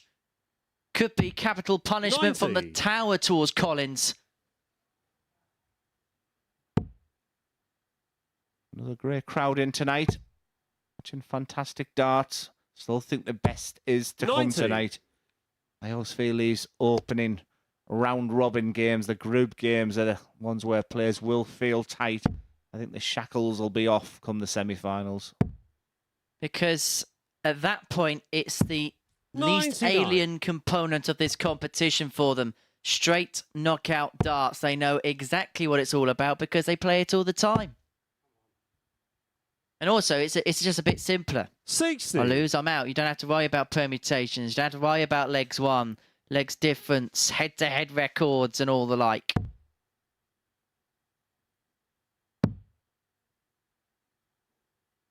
I always like the story of the person that threw the 136. first dart on Monday morning and throwing the last dart on Saturday night. And that's a possibility tonight. Who is it, Stato? 134. It's your job to enlighten us, Glenn. He said he was going to win it tonight.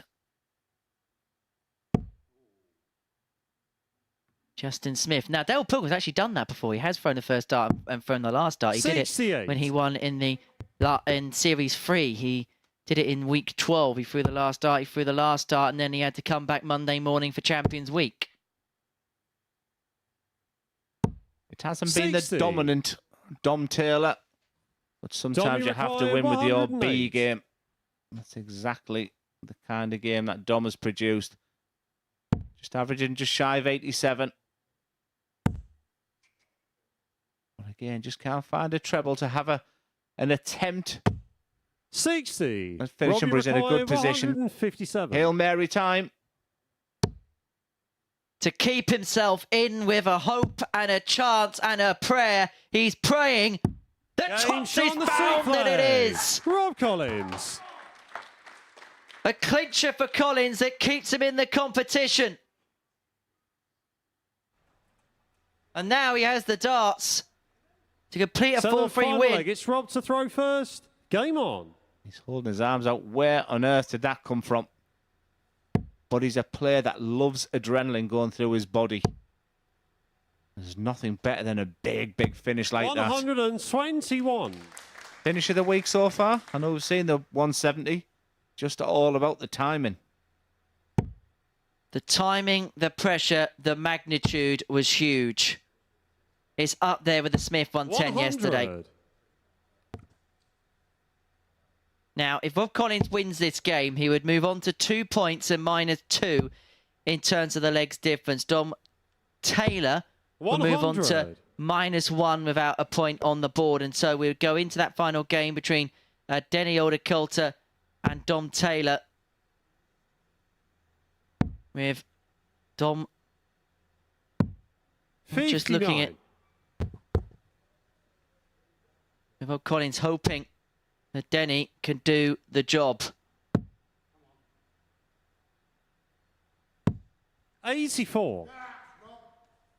Yeah, he's just trying to motivate himself as Dom there. I think this game is just beginning to get away from him. He needs one of his specials. Just the fact he tapped himself 134. just gives him an outside chance. It's still very much in the hands of the man in your picture, especially after that first dart. Can he leave a 2-darter? 100. Yes, he can. Pick a winner from here. Can Taylor conjure up something huge to put real surmountable pressure on this 96?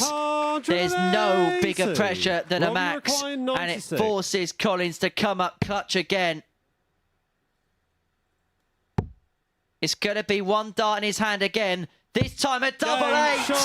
And Rob Collins is still in the equation. He beats Dom Taylor by 4 legs to 3. And the fans that have made the trip across the county have still got hopes with their local man, Rob Collins. Dom Taylor walks back down off to stage left, knowing that he has to beat Denny Alder-Coulter. Rob Collins, like he was last night, will be waiting and hoping in the wings. Coming up after the break, Scott Taylor up against Dowell Pilgrim.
This is the MODUS Super Series.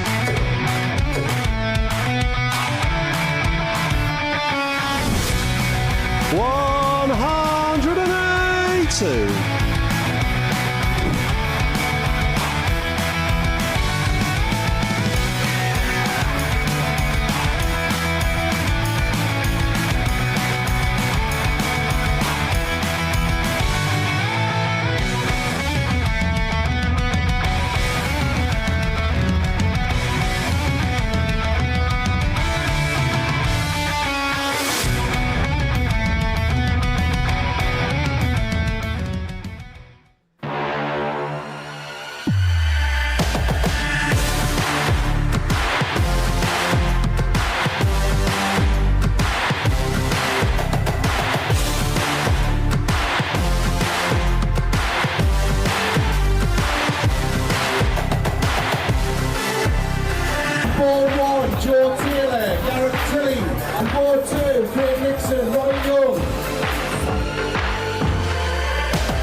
Welcome back to the MODUS Super Series. Just 2 games to come, 1 in each group, and they are both going to be important. The results so far: Daryl Pilgrim started with a 4-2 win against Justin Smith in Group 1, but Smith then won 4-1 against Scott Taylor, meaning that he is actually through. Denny Alder-Coulter, a 4 win against Rob Collins, but Collins stayed alive by beating the other Taylor in tonight's action, Dom 4-3, and now we'll wait on that last result in that group. Daryl Pilgrim in Group 1 needs just a couple of legs to qualify. Scott Taylor must win 4-1 or 4-0 if he's to go through at Pilgrim's expense. And talking of Daryl Pilgrim, well, early this week on Tuesday, he had the day of his darting life. Well, Pilgrim's done everything this week, hasn't he? You wouldn't know if he was 3-1 up or down, and that's a real testament to his character. And that's 5 180s. Wow, wow, and wow again. I just well make it 6, Daryl. Staggering. Most important dart on a 9-darter for me. He's on for it. It's double 18. It's the perfect 9-darter. He's been threatening all day. Daryl Pilgrim, what a sensational finish. At the MODUS Super Series HQ. 180 for the match. And record-breaking darts. Double 16. It's destructive. It's Daryl Pilgrim with a record average here at the MODUS Super Series of 122.69. Have it.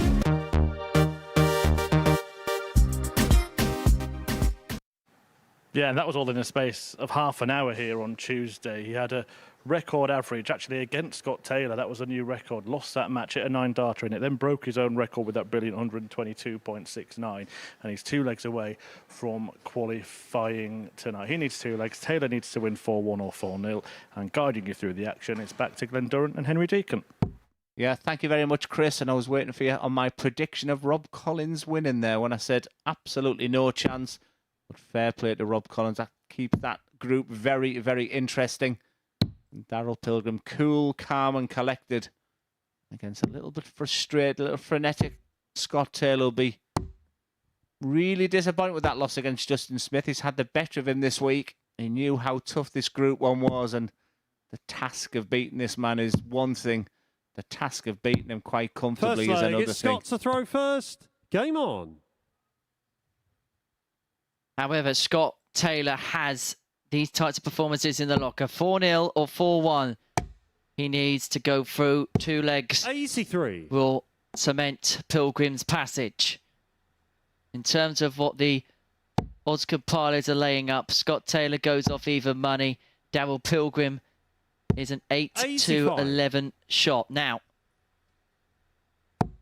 Scott Taylor effectively needs 96. 2.5 legs. Now, that can be found at 9-2 on the bookmakers markets. 57. Remember, 18 plus, begambleaware.org. Now, just running through the wall of the players' evenings, Daryl Pilgrim got off to a sensational start. Bit like what Scott Taylor's doing here. 98.76 the average against Justin Smith. 4 out of 9 on the doubling. Couple of maximums in there. Scott Taylor in defeat to Justin Smith. Averaged 90.90 and hit the solitary dart he had at double. That's a third max of the night for Daryl Pilgrim. Excellent board management there. Now just nearly left the double top he was aiming for, knowing his opponents on 179. They all seem to bring the best out of each other. My mind will always go back to that incredible game they had where the 118 average wasn't enough for Pilgrim. Taylor averaged 100 in that match, as Henry alluded to. Another single 20. He's got to be perfect from here. 60. And he's not. Daryl, and already Scott Taylor may feel as if he's hanging off a cliff edge. Because he has got to be word perfect from here. Pilgrim is a leg away and he has the darts to send himself into the semis. Scott Taylor has got it all to do and he knows it. He had to be immaculate, didn't he? 134. Once before, prior to the MODUS Super Series this week in 2019, it was Scott Taylor that won that game 5-1. 57. I was looking at a statistic before the game and the fact he'd beaten him with that record average. I was just trying to give Taylor some hope that he could beat this juggernaut. That is Daryl Pilgrim, an incredible player. And for fear of repeating myself, when the first dart goes in the treble, the other two just simply follow it. That's been unbelievable. 76. 33 180s this week. Well, we thought that a big hitter would be eliminated in this group. Scott Taylor went off third favourite tonight, 4-1. Pilgrim was 15-8 to book his place in Champions Week, and he's 91 points away from booking himself into the final 4 this evening.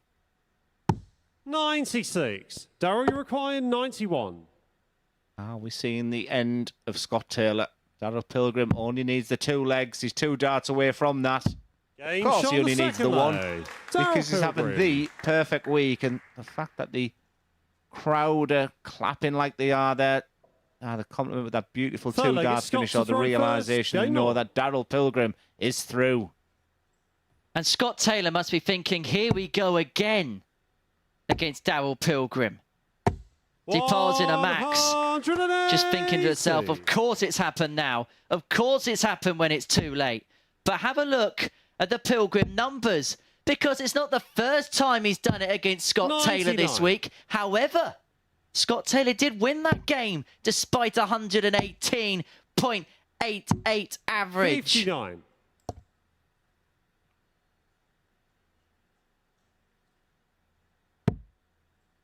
He's in again. Honestly, when the first one sits like it does there, honestly, I closed my eyes on the next 2. I genuinely closed my eyes there and was just waiting for the dulcet tone of the 180. 180. And we're on repeat. We're back to Tuesday. I'm not Scott Mitchell.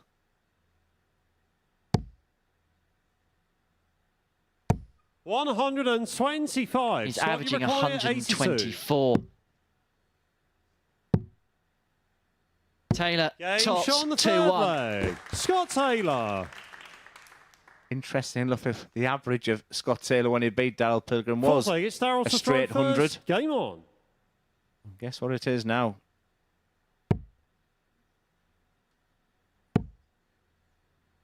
I saw a tweet on Tuesday 97. when Daryl was going berserk. Best of 100-leg match. Luke Little against Daryl Pilgrim. 85.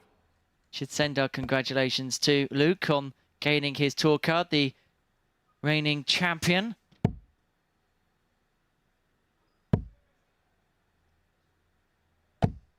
$60. Now, I don't want to be the bearer of bad news as far as Daryl Pilgrim is concerned, but no player has hit a 9-darter and then gone on to win their week here at the Super Series in Portsmouth. Heenahan's done it twice. He never won the week. Steve West did it at Champions Week and he lost in the semi-finals. 96. Yeah, the speed that Scott Taylor's on as a man who's resigned to knowing he's not going to qualify. But look what he's producing. He'll be thinking, maybe if I can just bring a bit more rhythm to my game, because right now he looks untouchable the past 2 or 3 minutes, but he knows he's out. 140. Scott, you require 96. But sometimes just the relaxation of the muscles can just bring something a little bit different into play. This is for back-to-back 12s. Back to 2-2. And the numbers are stratospheric. Fifth leg, it's Scott to throw first. Game on. It's happening again. 81. We thought that Tuesday was just something out of the ordinary. Maybe it's just regulation, Pilgrim. 140. Just sit back and enjoy. Admire. And the appreciation of a man who's just right at the top of his game right now. Confident. 97.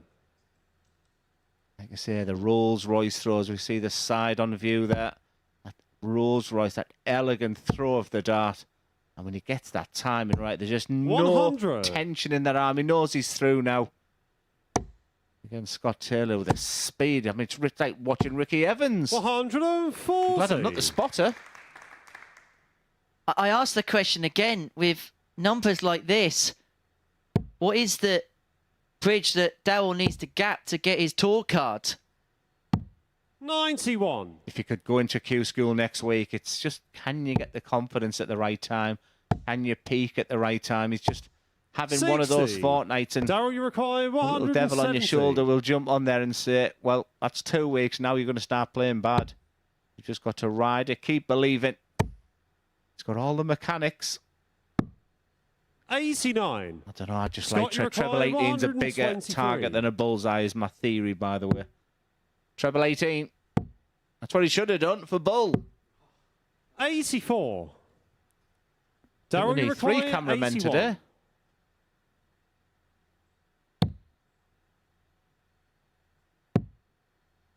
The ball for a break. 34. Scott, Dragged you low require and the facial 39. expression said it all there. What was that, Daryl? Just like double 12. That's his go-to double. Been a fabulous match.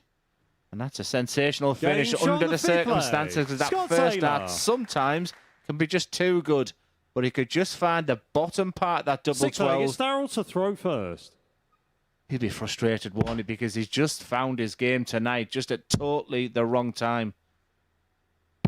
96. Well, if you said to Scott Taylor after 5 legs you'd average 1.5 tons, 3 maximums, 3 out of 6 on the doubles, you'd say, I would be in a position that I wouldn't be too far 42. away.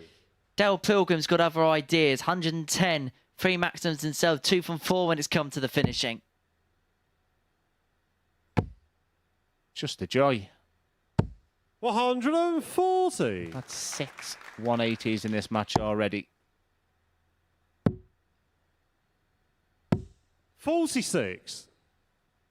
Daryl Pilgrim's at 35 180s for the week now.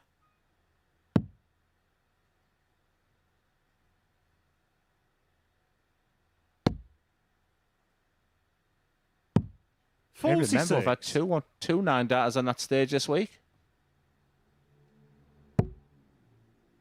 Who got the other? 100. Lovely last dart there from Scott Taylor. It's looking good for 3-3. Sometimes you hear people say it deserves to go the distance. Well, I'm going to join the club and say exactly the same. Should go downstairs. 99. He does. Leave Shanghai all on the 20s.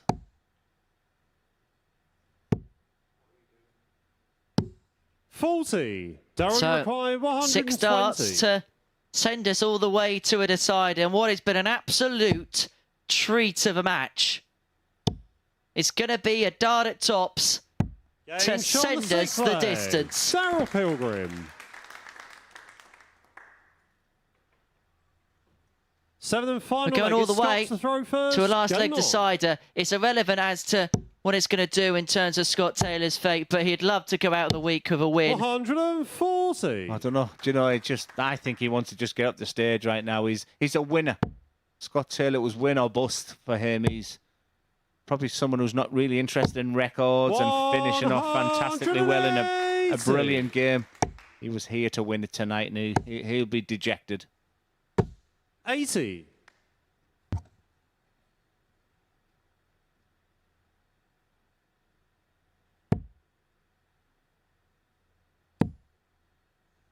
When he gets the first dart in the treble, we both dropped our mics there because we were expecting 80. And that wry smile probably tells you he was thinking the same. Don't lie, Glenn. You just were going to turn my mic off just so that we could hear darts for the rest of the night. And 85.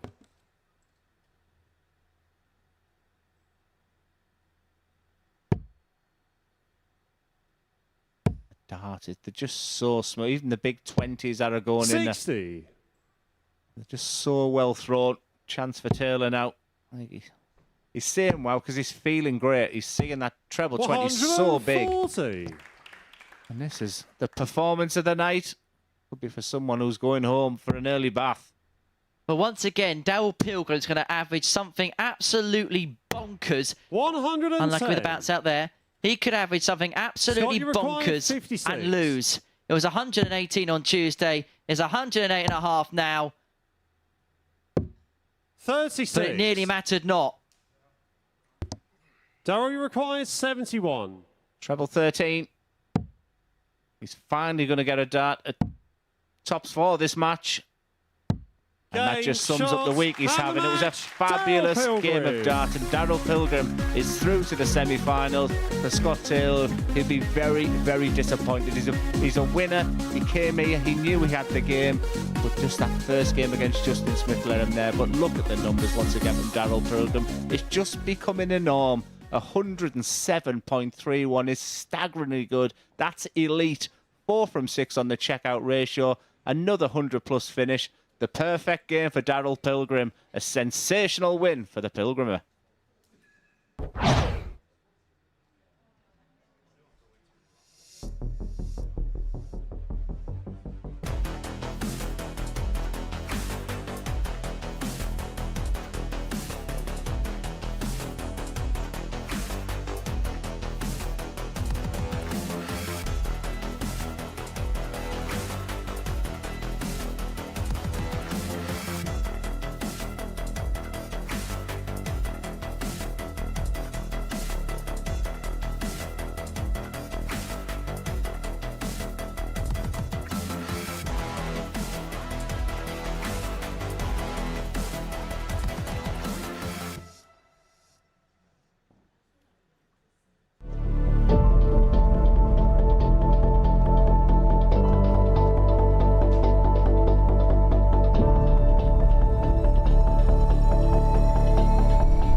Welcome back to the MODUS Super Series, where we've just said goodbye to Scott Taylor, cursed by Glenn Durrant, of course, has been tipping him all week. Daryl Pilgrim getting his second win of the night, a 4-3 success over Taylor. We can get confirmation of the results in this finals night, and you'll see in Group 1, Pilgrim and Justin Smith, the two players going through after Taylor failed to pick up any victories.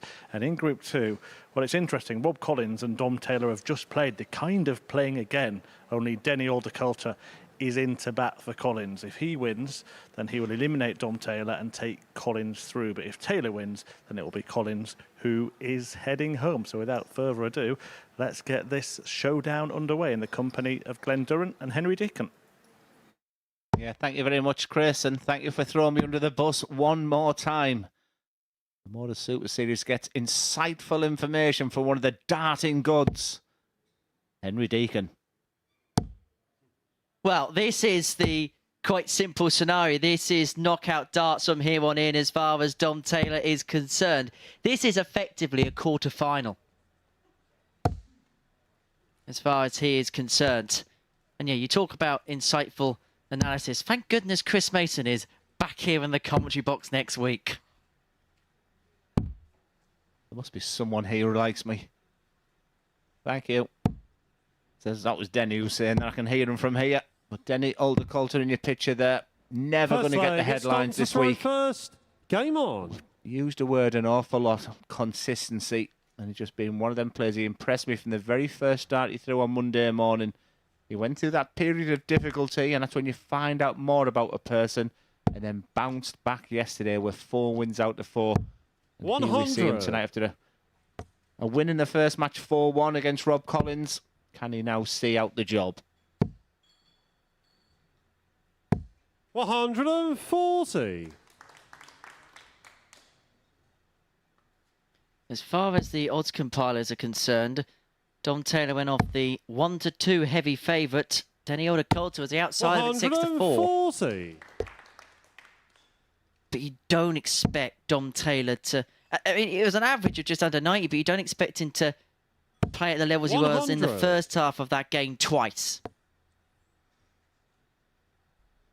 When we look at people being versatile, how about Richie Howson yesterday? 9-darter and a 147 in the same day. 100. I also heard he was with Keegan Brown. And I'm beginning to think, yes, I think you know where I'm coming from. Was the 147 the checkout on the back 41. of the 9? 41. Dom, you require 161. That was going down a lovely way. Dom Taylor, we haven't really seen the best of him today. Is that added focus, knowing now what he has to do? 57.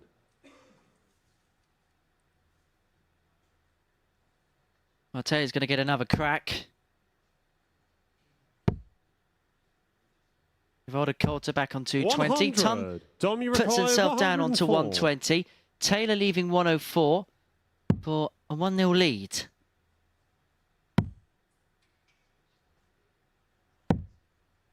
$68. Denny requires himself on double 18 if there is a return. Aldercoulter looking to climb the ladder against the tower. 60. Dommy required 36. Yeah, the Dom magic has to start now. Been a disappointing night so far. He's taking his time here. He's trying to get that focus. Just feels he needs a break and leaves his arm in situ there. That's also a good sign that he knows the importance. He's feeling focused. He's feeling relaxed. It's Denny to throw first. He knows he can beat Denny Aldercoulter. But talking's cheap. He has to do the business up there. 100. It's the first step on the journey.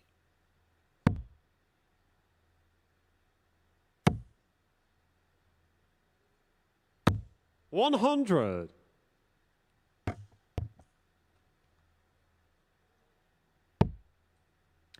Elsewhere today here at the Live Lounge, there was an ADC belt title match. The Northeast Division was on the line today, and Tony Woods, who we saw in Group C, a convincing winner over Dave Prins by 9 legs to 3. 100. Not going to put your hat in the ring, Glenn? 140. Let them come to the Premier League champion. The money's right. Bring it on, but this is much better from Dom Taylor. Like I said, 82. Denny will just quietly just get on with the job. He's well ahead in this leg. I mean, it's simply going with throw right now. I think the pace is suiting Denny more than Dom. 85. Any reasons why you aren't seeing the best so far from Dom? I think you know him more than most. I'm just wondering whether the tension of the situation's creeping in. We saw when he got to the 59. semi-finals in that game. Denny requiring 98. Maybe the nerves just creeped in a little bit. Older Coulter here to level proceedings up. Is going to get a go. A double 12 to level up. He often closes his eyes. You're just trying to then visualise this dark gun in double 12. Game shot on the second leg. Like Denny I said, young Coulter. players watching what we're seeing tonight. Justin Smith used that strategy of just taking a second. And once again, Third Denny leg is Dom's to Coulter throw just stood first. back, Game closed on. his eyes, visualised that double 12 going in and hit it with real aplomb. These are worrying times for Dom Taylor. Didn't think I'd be saying that at 20-10 tonight. Nor did the odds compilers. He was the second 81. favourite, 7-2. He was the favourite for Group 2. Older Coulter, second favourite at 11-2. 100. Well, we know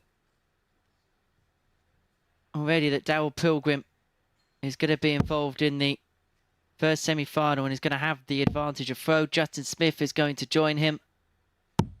59. All about working out who's going to be the players through Group 2. Do you think Darryl will have a preference who he wants to be runner-up in Group 2, or do you think he's just in the mindset right now 140. where he's the daddy?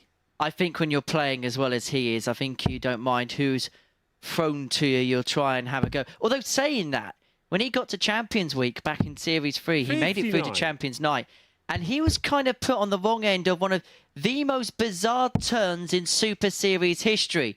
First up, out the gate, Owen Bates decides to go a little bit 100. berserk and average 113 against him. And then he was the player on the receiving end of the Luke Little Bull 11 Bull. Dom's having a nightmare. That's his partner, top right behind him. 81. Denny Like I said, I requiring don't know how 161. family and friends watch. They'll probably know how much it means to Dom. Is he trying too hard? Whereas Denny 99. just cruising his way through this leg. And this is for a breaker throw. Worrying times, Henry.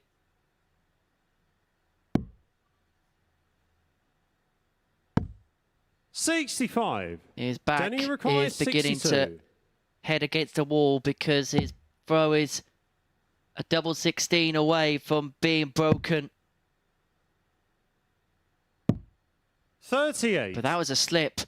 And he's Dommy presented required Taylor with... 156. It's a sizable opportunity at the 156, but it's a chance nonetheless. And chances at this particular moment of time, he has to take, and he isn't on this particular occasion. 140. And we know that Denny does like the double 12. Denny required 24. Well, Dom will be resigned to losing this leg. You're hoping at this stage.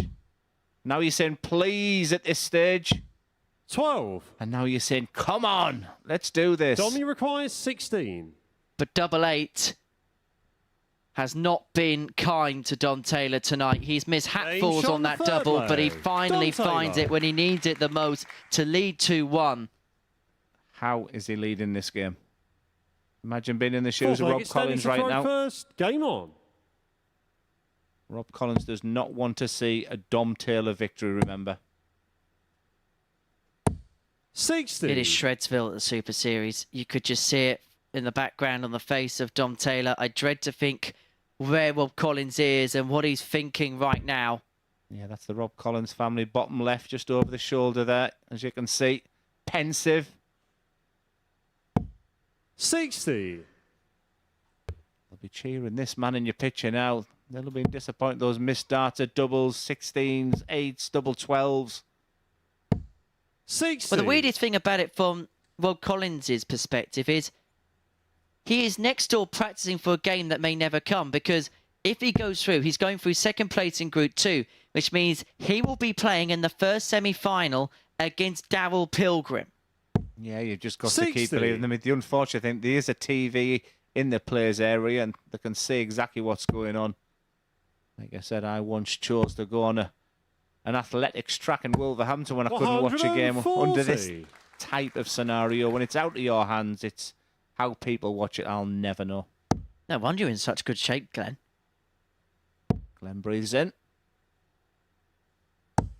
140. Big score, big time. Keeps himself level pegging in this leg.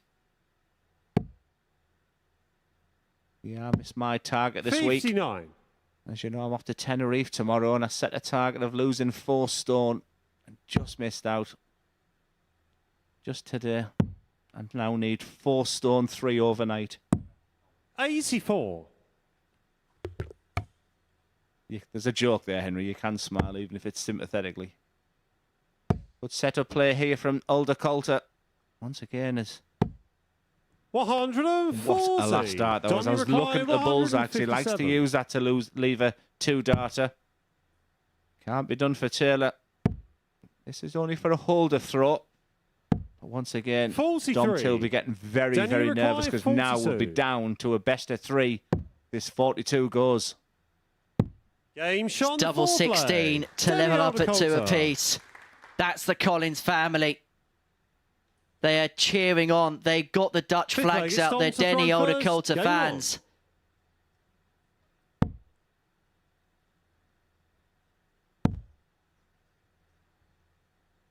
Effectively, 100. Denny is playing for 2. That was another fantastic moment this week, and I was introduced by Chris Murphy. It was Denny Alder Coulter, and now we introduce Glenny Alder Darter. I mean, what is it with you and Chris? Leave me alone. You can banter us back. Professionalism. That's why I'm here. Insightful 95. information like Scott Taylor's going to win it this week. There's no way Rob Collins can win the last game. Insightful. How did Dave Prince get along on night 1, Glenn? 60. Did he qualify? Insightful. Should go on the 19s here, should Dom Taylor. But the reason he hasn't is that is because he's got a 90-point lead. He's very mature, very clever the way he plays. 140. Doesn't care he's left a bogey there. Just delighted with the 140. I like that play. Even with a 180, Denny could not have left a finish. So I like that from Dom Taylor. It means he's still thinking. Plus, we criticised him earlier of his choices of ways to go. That'll frustrate because that's a well-thrown dart. Fantastic dart from Dom Taylor. We've been waiting for him all night to kick in. Timing once again, Henry. Time to perfection, and he may well put himself a leg away from the final 4. And it would be for what would be a 46. fairly heavyweight clash with Darryl Pilgrim. It's tops of the tower.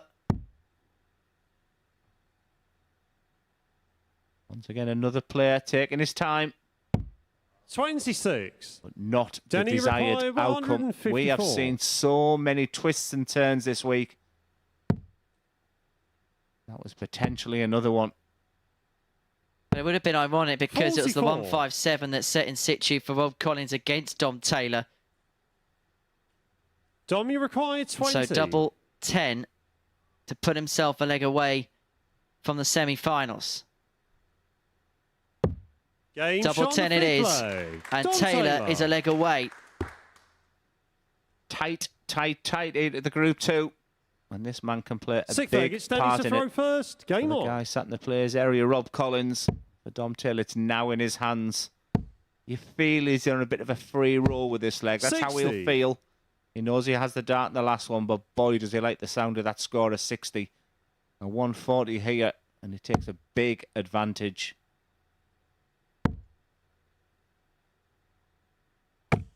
$140 got. A little outburst of reaction. Sorry. Best thing I've got. Oh, you meant the player. Reaction certainly from the Dutchman. It's a sign of real quality, real bounce back ability.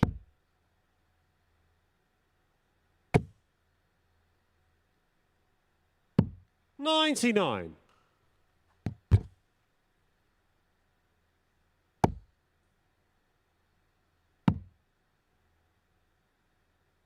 Matter of fact, I've got to correct myself here. 131. Glenn. I was talking about the potential of a Dom Taylor Darrell Pilgrim semi-final, but of course, if it's 4-2. 42. Denny required 130. well, this to send us all the way. Trouble for the bull. Doesn't have to do it. 58. Very nervy chance for Dom Taylor. Start with that brilliant 140. But the 180 from Denny Aldercoulter. 100. Denny requires 72. Made him a big favourite for this with the darts. You look at the 16s bed for double 12. He's been here so many times this week. Doesn't want to hit the big 6. 66. Exactly what he's done. The reason I say that is double 3's a horror. Dommy required 120. This is for the match. And this is to top the group. For the tower to topple the opposition in Group 2. Treble for double. Not to be. 60. And so he now Denny requires waits 6. his fate as Aldercoulter goes down south. And if he finds this double free, Dom Taylor's chances might be heading in a similar direction. But No it doesn't score. go. Taylor's back for the match. You could hear the groans from the players' Dommy area. requires 60. You could hear the reaction from Rob Collins. Dom Taylor hasn't been anywhere near his best. And that is incredible, isn't it? He's actually looking for too much of a perfection to how the dart in the 20 is landing. And once again, we say this is to top the group. 40. Nerves written all over it. The Collins Denny family requires cannot 6. look. They hope and they pray that Aldercoulter can find a way through. No But score. no is the answer. And Taylor has his destiny back in his hands again. Dommy required 20. Double 10 for Dom. What else can happen?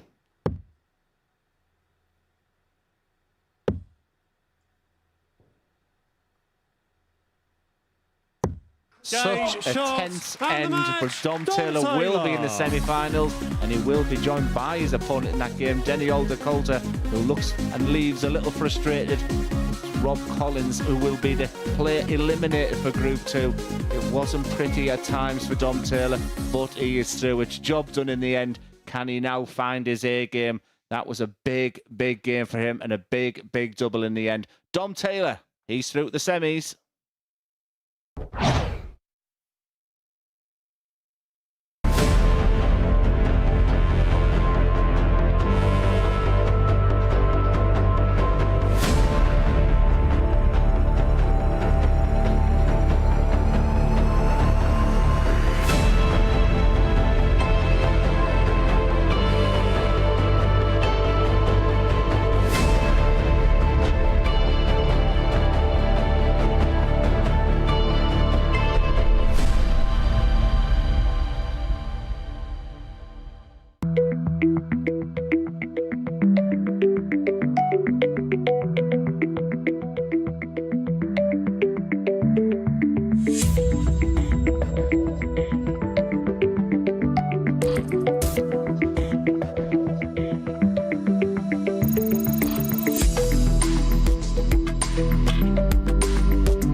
And so the semi-finals are set here at the MODUS Super Series. Daryl Pilgrim taking on Denny Aldercarter, and Justin Smith will face Dom Taylor. I'll preview those with Glenn Durrant in a little while. But first, just want to pay tribute to our defending champion here at the Super Series, Luke Littler, who managed to pick up his PDC Tour card and earn a spot at the World Darts Championship with his success on the Development Tour.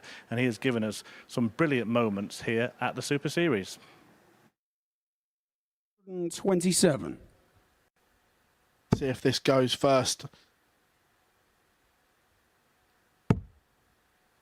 I like that. Game on the second leg. Luke Littler. Maturity from Luke Littler, the 1-2-7 in game. Yourself. It's more the team around you that can keep you in the best possible way. Oh, this is absolutely excellent. Double 10 Game for on the third leg. to put Luke Littler 2-1 in front. And just when the game needed a little bit of a spark, Luke has dropped a nuke. Luke, you require 170. For sure. Another. Leaves the bullseye. Oh, Game it's absolutely marvellous from Luke Littler. Luke Littler. But almost expected. No. There we go. That's why he gets the big bucks. 180. You take each game as they come, but there is such a huge gap in terms of their numbers just this evening. Never mind going over historical stats. But the flip of the coin may be that he feels like he's under no pressure because there's no expectation. What about now? Game on the first leg. Thus allowing him. 180. He'll stay there. 170. Series champion. Seals his spot at finals night once again. Luke Littler needed one victory and he's got it. 19s for starters. Nails it. And now the bull. Nails it. 3-1. Luke Littler does get his little moment of glory. Probably just wanting this to be over. Yeah, he's just walked into something very, and you can just see how it's just that little bit of, it's just that measurement, isn't it? He's measured and he's taking just that little bit of extra caution. 135. He's not throwing any darts away. He knows where every one of these is going. And here we go again. 180. This is sensational from Luke Littler. 140. Barton's come back with the 140, but with this 45, oh, he's finally missed something. It's double 16, but he didn't miss for long. What an amazing final win from Luke Littler. 4-0 win. Ladies and gentlemen, please, one more time, your Week 8 champion, Luke Littler!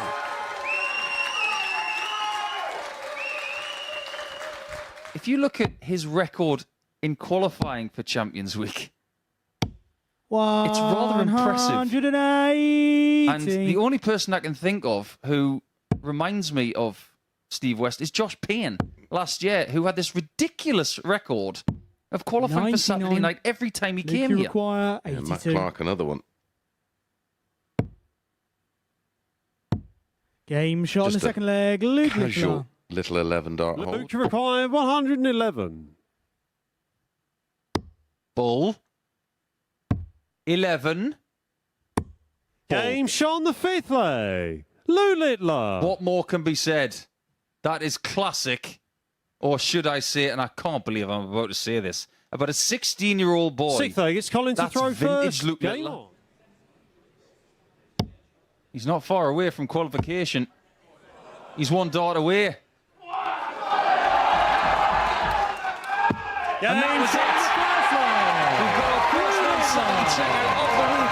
And it comes on finals night, and it's a knockout punch to Sugar Reese Robinson. Second leg, that means that Littler goes through with Colin Osborne, and Robinson now, all he can do is smile, because he might be on the end of a real shellacking here. The mood that Littler's You've got to remember, all the players watch this, they'll be fully aware of, oh, hello, Tops. They'll be fully aware of what he's capable of. Game He is bringing these fans to their feet. They've both got 100% on doubles in this match so far. It's double fives. And Luke Littler is still the MODUS Super Series champion. He won it in Series 3, and he's now successfully defended it against the most successful competitor he could have been put up against here in the final. Gentlemen, your MODUS Super Series champion, retaining his title, the Nuke, Luke Littler!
Hi there, welcome along to the MODUS Super Series finals night here on Sporty Stuff TV. The semi-finals are going to get underway shortly. The group games were played prior to 10 p.m. and here is what happened.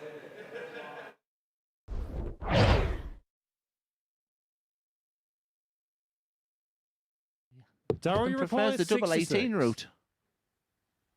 Change of tack doesn't mean a change of fortunes, and Pilgrim's going to get a go at double 18 himself, and he finds it to lead by leg. Robbie required 104. This will be an incredible steal. He's going to get a dart or a double. He was never in this leg of darts. Game shot. He is now. Leg. Rob Collins. What a finish. That 140 set at 104. To wrap things up, it's going to be 2 in hand at double 16. Game to get it done, and look at the relief on his face as he gets the better of Rob Collins by 4 legs to 1, whose face always paints a picture. A remarkable comeback from Justin Smith against Charlie Large to qualify to be here tonight. It's looking like Scott Taylor is going to need to do the same against Justin Smith. Game shot on the third because leg. Justin Smith potentially, if he can get it done in the next leg or two, could be into the semi-finals. Just to let you know, he would have finished. 48. Well, this is to send himself into the semi-finals because he'd be on 2 points and a positive legs difference if he can convert double 16. And the bearded dragon is into the semi-final. Go through after the conclusion of this game. This is for 2-0. He's going to get a dart at tops. It's been his weakness so far. Not now, it isn't. This is a big surprise. For parity.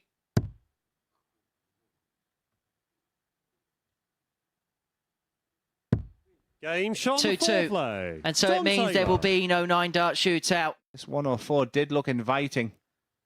Now, is it a must-get? Well, that's a fantastic start. The double 16. Game shot on the fifth leg. Is what Dom Taylor is all about. We've waited for that moment tonight. Mary time. To keep himself in with a hope and a chance and a prayer. He's praying. The tops is found that it is. Rob Collins. Can Taylor conjure up something huge to put real surmountable pressure on this 96? There's no bigger pressure than a max, and it forces Collins to come up clutch again. It's going to be one dart in his hand again, this time a double 8. And Rob Collins is still in the equation. Are we seeing the end of Scott Taylor? Darrell Pilgrim only needs the 2 legs. He's 2 darts away from that. Of course, he only needs the 1 because he's having the perfect week. But sometimes just the relaxation of the muscles can just bring something a little bit different into play. This is for back-to-back 12s. Back to 2-2. Send us all the way to a decider, and what has been an absolute treat of a match. It's going to be a dart at tops to send us the distance. Darrell Pilgrim. Darrell requires 71. Treble 13. He's finally going to get a dart at tops for this match. And that just sums up the week he's having. It was a fabulous game of dart. Horticulture here to level proceedings up. Is going to get a go. A double 12 to level up. He often closes his eyes. You're just trying to then visualise this dart going in double 12. Game shot on the second leg. Like I said, young players watching what we're seeing tonight. Double 10 for Dom. What else can happen?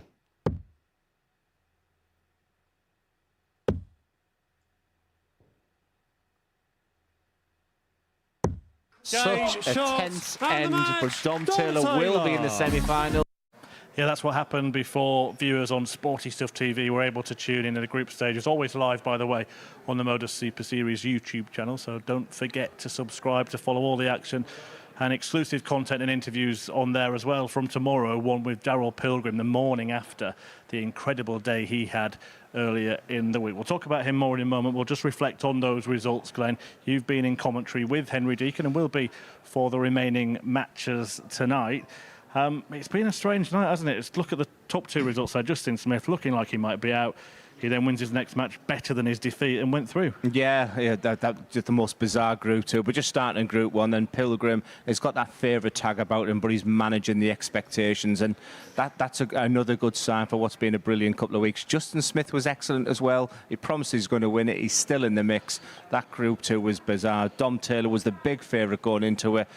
Honestly, seriously, a C/B game, and he finishes top. I think he'd be bamboozled with that as well. And 2 nights in a row, actually, Rob Collins has watched the last match, awaiting his fate. Last night he went his way. Tonight he's going home. Yeah, I was sort of watching his family as well. They were all on the front row there. I think they were throwing every dart with Denny Aldercoulter. But that's darts for you. You know, when it's not in your hands, like you said, you're in the lap of the gods, and tonight wasn't for him. Confirmation then of the final tables from the round robin stage in this week 2 finals line. It is Darrell Pilgrim topping the group.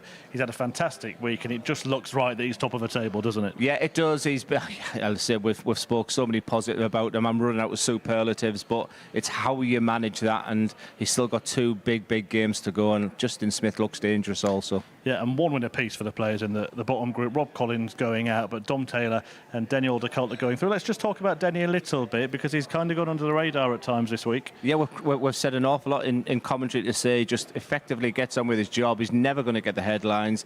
He's not the type of character, but he has got a real personality about him. He's held his own in the players' area as well and made some good friends, and he's got that real desire. I do doubt how difficult it is after that defeat where he stormed off the stage there to be next up again against the informed Daryl Pilgrim. Yeah, and Justin Smith is going to play Dom Taylor in the other semi-final. Let's have a look at that one first, because they're one of the games of the week, didn't they? Earlier in the week? Yeah, they've got previous having 8 180s in that game, so that could be a real thriller, and I'm really looking forward to it. They seem to feed off each other, and Dom Taylor needs a spark. Maybe the fact he's playing Justin is just what he needs right now. And Smith has had this incredible sort of act of escapology under his armour all week. Could he keep producing these comebacks? Name on the trophy. I mean, that's what I'd be thinking if I was in his position right now. I mean, he was really poor. His preparation was awful. He hasn't been practicing, but he has the type of throw, the type of personality, very similar like a Nathan Aspinall. He's always bouncing around, and you know, once he got their arm going, on Friday he was the best player of the week. He was simply that good. He was brilliant. 60% in his doubles as well, so he's going to need all that if he's going to win this. Well, let's focus on the first one, the match coming up, Daryl Pilgrim against Denny Aldercoulter. Look, I know your tipping has been indifferent this week, but surely you can't see past Pilgrim. No, what I like to do is I try to give value as well, but Daryl Pilgrim, I'm just trying to put it into people's thoughts. I know what it's like to have that weight of expectation on your shoulder. I'm intrigued and interested how he handles it. So far, so good. Well, Glenn Durrant is going to head to join Henry Deacon in commentary for our 2 semi-finals. Remember, the winners will battle it out in the big money match tonight. The winner getting £5,000 and the second place at Champions Week, where Matt Clark, Superman, is already waiting. So let's get the semi-finals underway. It is Daryl Pilgrim against Denny Aldercoulter. Very good evening, Chris. Very good evening, everybody. And so we go down to the final 4. And 2 players who have already qualified for Champions Week in the past are in opposing halves of the draw. Daryl Pilgrim looking to join Matt Clark in qualifying for 3 different Champions Weeks. And there's a bit of a sequential equation when it comes to Daryl Pilgrim and the biggest week of them all at the Super Series, because he qualified in Series 1, qualified in Series 3, and we find ourselves in the midst of battle in Series 5 here at the Live Lounge in Portsmouth. Well, not to be written off is Denny Aldercoulter, the Dutchman who has been consistent throughout the course of the week, but this man has shown us levels the like of which quite literally we have never seen before here at the Live Lounge in Portsmouth. He goes off the 4-11 favourite as Daryl Pilgrim. This man, Denny Aldercoulter, the 2-1 outsider. Game on. That man is Charlie Corsafine, and he is your referee for the evening's action here on the South Coast. It's Pilgrim to throw the first darts of our semi-finals. Following this, Dom Taylor against 96. Justin Smith. And sat in my company for the remainder of the evening. It's a warm welcome and hello again to Glenn Durrant. Yeah, fabulous night, fabulous week. I'd say the crowd are now getting involved, especially for this man. He's a very popular player. He doesn't live too far away. And what a week he's having. And he just continues to get better. And just chatting away there. Now it's about the weight of expectation, Henry. That's the thing he has to handle. He's been a proven winner here before. And he'll be using all them positives. 100. You'll see that ghost throw behind him. He's always practicing that phantom throw of a dart. So it's the same preparation, but super impressive. Well, if you actually look at their group stage 4... 136. Incredibly, there is a 17-point gap in the averages. Daryl Pilgrim, and I know this is a 2-game sample and it's not a massive sample in the world, but 103.04. Aldercoulter, 86.5. Pilgrim nailed the fish in qualification. He's not going to nail it on this occasion. Not that he needed to this time round. 85. Yeah, if I was in the corner of Denny Aldercoulter, I would be putting every sinew of effort into this game. He cannot leave anything on that stage right now. This is the biggest match of his week. 140. All them wins in the Daryl, you require group 85. stages come for this moment. He's down to 64 after 12, which is, you could argue, his job done against most people. But not against Pilgrim, because the boy is absolutely on fire. 14 darter. absolutely superb. Second leg, it's Danny. He's off the mark and he is up and running, and he is 1-0 to the good Darrell Pilgrim. He's hoping that a date with Destiny once again awaits him at the 100. Super Series. Breathtaking quality from this guy this week. He was just here for the Group A 96. campaign. The fact he won Group A meant he didn't need to play on Thursday or Friday, so he's had a couple of days of rest. Why is that important? Why are you highlighting that? Well, the previous week he went to the Challenge 100. Tour and got his maiden victory there as well. So just being able to rest, maybe lightly practice. He's come here just fresh as well. If he wasn't dangerous, not as it is. And so far, so good. 125. Just to tell you the level that Darrell Pilgrim's playing at, that's the 9th leg that he's won this evening. 7 of them have been run in 15 or less. Only twice has he won a leg that's gone above the 5-visit mark. And once again, we're sort of disregarding Denny Aldercoulter. He's averaging 111 at the moment as the Dutchman. You feel that's what it's going to take to beat this man this week. 56. Denny required 161. He's got 6 darts here from 161. 41. Yeah, I spoke to Scott Taylor as I walked out, and he just said he just basically run out of steam. The fact that this guy's had them couple of days to 98. recuperate, to rehydrate and get himself 120. ready. Scott Taylor was in the same situation, and so is this guy. He's been to Challenge Tour, and he's a dart away for 1-1. He's manoeuvring across the hockey. 100. That was a tough dart. Darryl Will he be required back? 126. For 2-0 in next to no time at all. Will stay there because the treble leaves himself a dart at the bullseye. And that is absolutely perfect for Mr. P to lead by 2 legs to 0. Third leg, it's Darryl to throw first. Game on. Henry, we're running out with the thesaurus, and with the superlatives we're just going to be using and using again for this man. He is absolutely dynamite. He's energetic. He's enthralling. He's engrossing. 140. Just having one of those weeks, and that's what confidence can do. The fact he got over the line at a Challenge Tour, he just looks a professional player. 85. He is now 10 out of 17 on the doubles tonight. Now that's a stat. We'll always talk about the 180s, the big hitting. 96. 10 out of 17 is elite darts. Anybody who is anybody would take figures 94 of those types of proportions.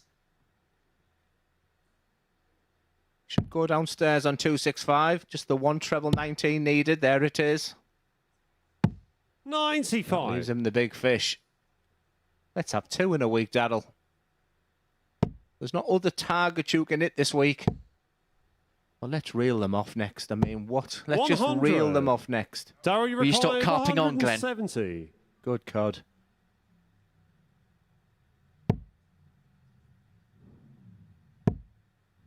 I suppose the only thing we haven't seen this week is a 41. bull on the back of a 150.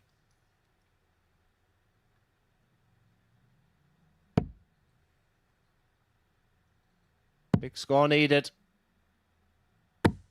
96. Just keeps Darryl, him you in require it. 129. 2 difficult finishes. Well, they'll both start on the 19s. Is he going to go 2 double 18s? There's one. Game shot on the third leg. Darryl Pilgrim. 0 commentary needed. Sit back, admire a man in full bloom. Fourth And leg, look it's at Danny the to throw reaction from first. Denny Game Aldercoulter. on. What can you do against that? Not a lot. Well, that fist bump said everything that Denny felt. Because once again, Denny Aldercoulter's on the receiving end against Darryl Pilgrim. It was the Dutchman in which Pilgrim hit that 122.66 average against. In fact, it's the highest recorded average in any competition in 2023, usurping the 120.24 that Bradley Brooks and Owen Bates have had in development tour matches in the PDC system. In fact, this week, Daryl Pilgrim 81. has had 3 of the top 5 recorded averages anywhere in this calendar year.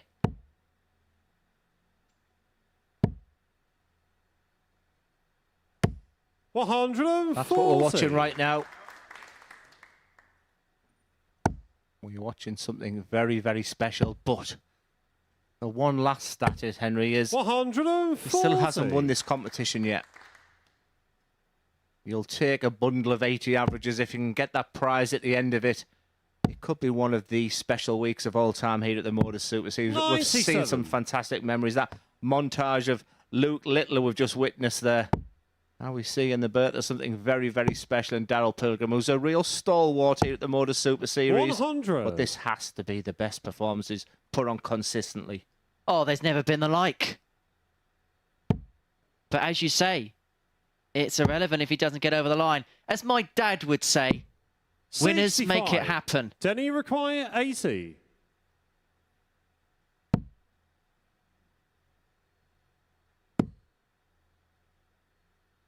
Are we seeing Game the beginning the fourth leg? Denny of Aldercoulter. something very, very special? But once again, Denny Aldercoulter with that Fifth leg, it's 25 down and to throw bull. first. Game on. That straight dart in the 20 missed, hits the 5, centre of the board, 25. It's a real exhibition shot. But are we about to see 100. another leg of something special? Ton to start for Pilgrim.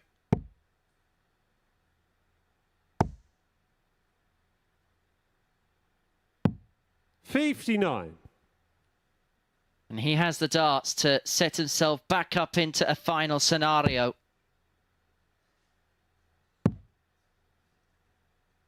Now, Daryl Pilgrim again is another one of those 84. unique players. And he's going to be unique forever because of this. He won his Series 1 week in Southampton. 55. He's won a week here.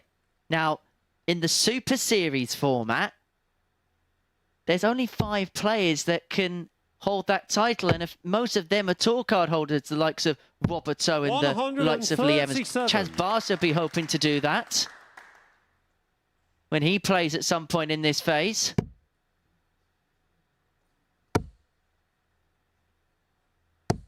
And Pilgrim is 180 points away from yet another final here at the Super Series. I asked if we were going to see something special at the beginning of this leg. We saw something very special from Denny Aldercoulter in the last with the 25 and bull. 100. Daryl wasn't phased, didn't panic, and is 80 points away from victory. Can Denny put any pressure on this 80 finish? 60. No, he can't. The writing Daryl, is on the wall. 80. For Pilgrim's place in the final. It's going to be a dart at top. So Daryl Pilgrim. 40. And that would have been to have completed a perfect game on the outer ring as well. He was 3 from 3 up until that miss at tops. But he's going to come back for 3 more. It's been a good week for Denny Aldercoulter to get through to this particular point. He's shown us some real good Daryl stuff. require 40. But double 10, double 5 doesn't 30. go. The cry of "oh wow" Denny require from 48. Pilgrim.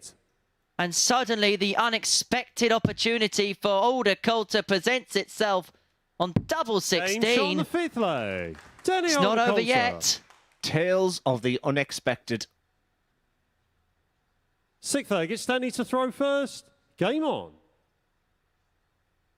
We have spent 80% talking about the man behind Daryl Pilgrim. We forgot to mention that he had an opponent. 60. His opponent by the name of Denny Aldercoulter is only 2 legs away now from his place in the final. Is Pilgrim beginning to think? 39. Interesting. And things are beginning to level up on the metrics. The averages now, Aldercoulter is in front of him. 100. And possibly we are seeing a seesaw change in the momentum of this game. Or is it just a short-term switch off for the 86. Flying Eagle.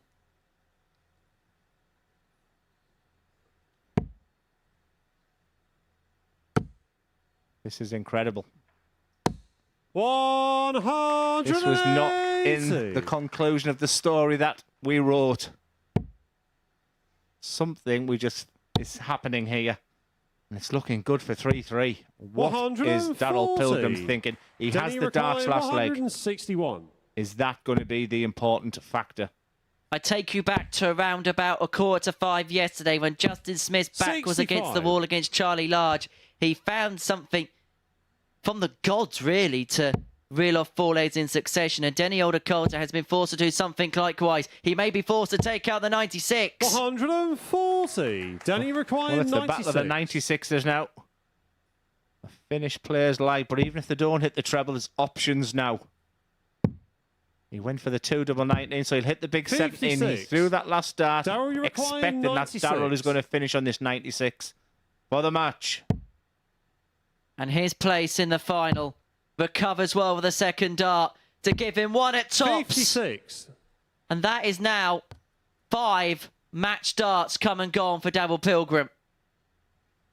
Denny requiring 40. Looked set to depart stage left. Even the crowd looks shell-shocked. It's Game shot on the 6th leg. Denny Older-Coulter. Unbelievable turnaround of events here. And just the way he's pulling at his shirt and he's flicking his arm. Final leg. It's he's not comfortable. The biggest 3 darts of this match are incoming.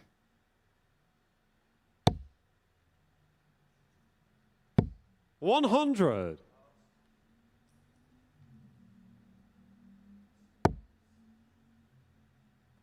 Well, now, this is the ultimate test of a dart player. The character. 134. And Older-Coulter is showing that in abundances. And Pilgrim's against the rack now. Yeah, we talked about his skills and abilities, but also characteristics, that fight, that determination. And a word that we use in darts called bottle. That's when you're beginning to be up against it. He's feeling it right now, don't you? Don't let me make that. Look at the scores that Denny's producing now. It's game on here. Pilgrim needs to find a couple of trebles. It's as simple as that. That's the first of them. That's the second of them. Class in a glass. And when you needed a max more than any other time, Pilgrim conjures up one. What a match. I'm not going to finish off Denny just 85. Daryl, you require 86. What a sensational match. What a fantastic player. He's 2 darts away. It was 6 to start a double, but in the end, he crosses the line. It's a relieved Daryl Pilgrim in the end. And let's just pay just some thoughts, some real positive thoughts to Denny Older-Coulter. On debut here at the MODUS Super Series, we will see him back. Denny, you've been an absolute credit. Daryl Pilgrim, even though you were feeling it there, look at those numbers, 99.2 on average, another 129 finish. He's been absolutely awesome this week, and let's tick the box that he's got a little bit of bottle as well. Good stuff from Daryl Pilgrim. The next semi-final is up next. It's Dom Taylor against Justin Smith.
So one man through to the final, and maybe no surprise who it is. Daryl Pilgrim has made it to the big money match on what could be the week of his darting life, but he was pushed all the way by Denny Aldercoulter, who launched a comeback in that game.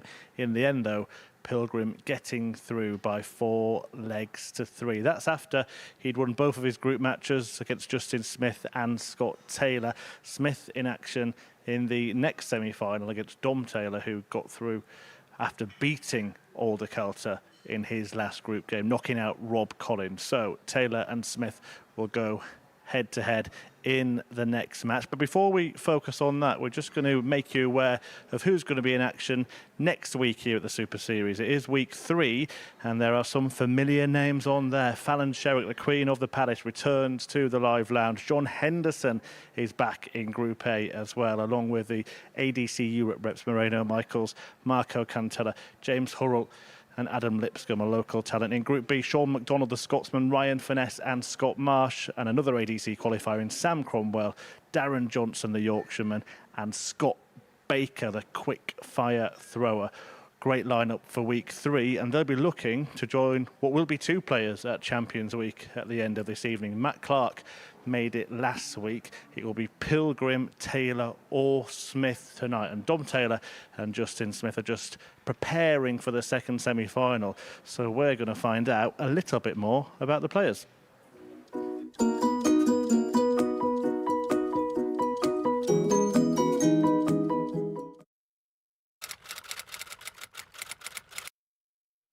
Dom Taylor, and I now work in a steel factory, but chef by trade. It's been in family 5 generations, I think. My great-granddad had my dad stood on a chair at 4, so my dad decided to do the same thing with me.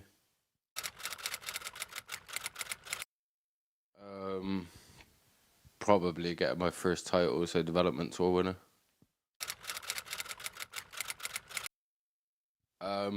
So Bob Anderson was my captain on a Tuesday night.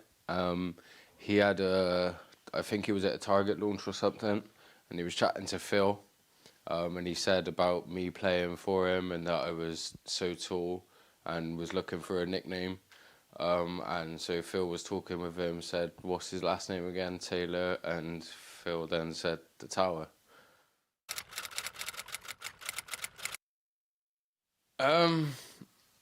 I don't know.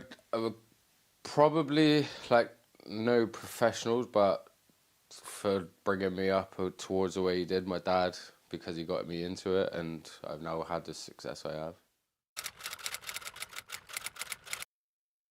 Just the feel of it, the guys that you're in the room with, is great match practice, and you're getting the feel of the stage lights, cameras, and action.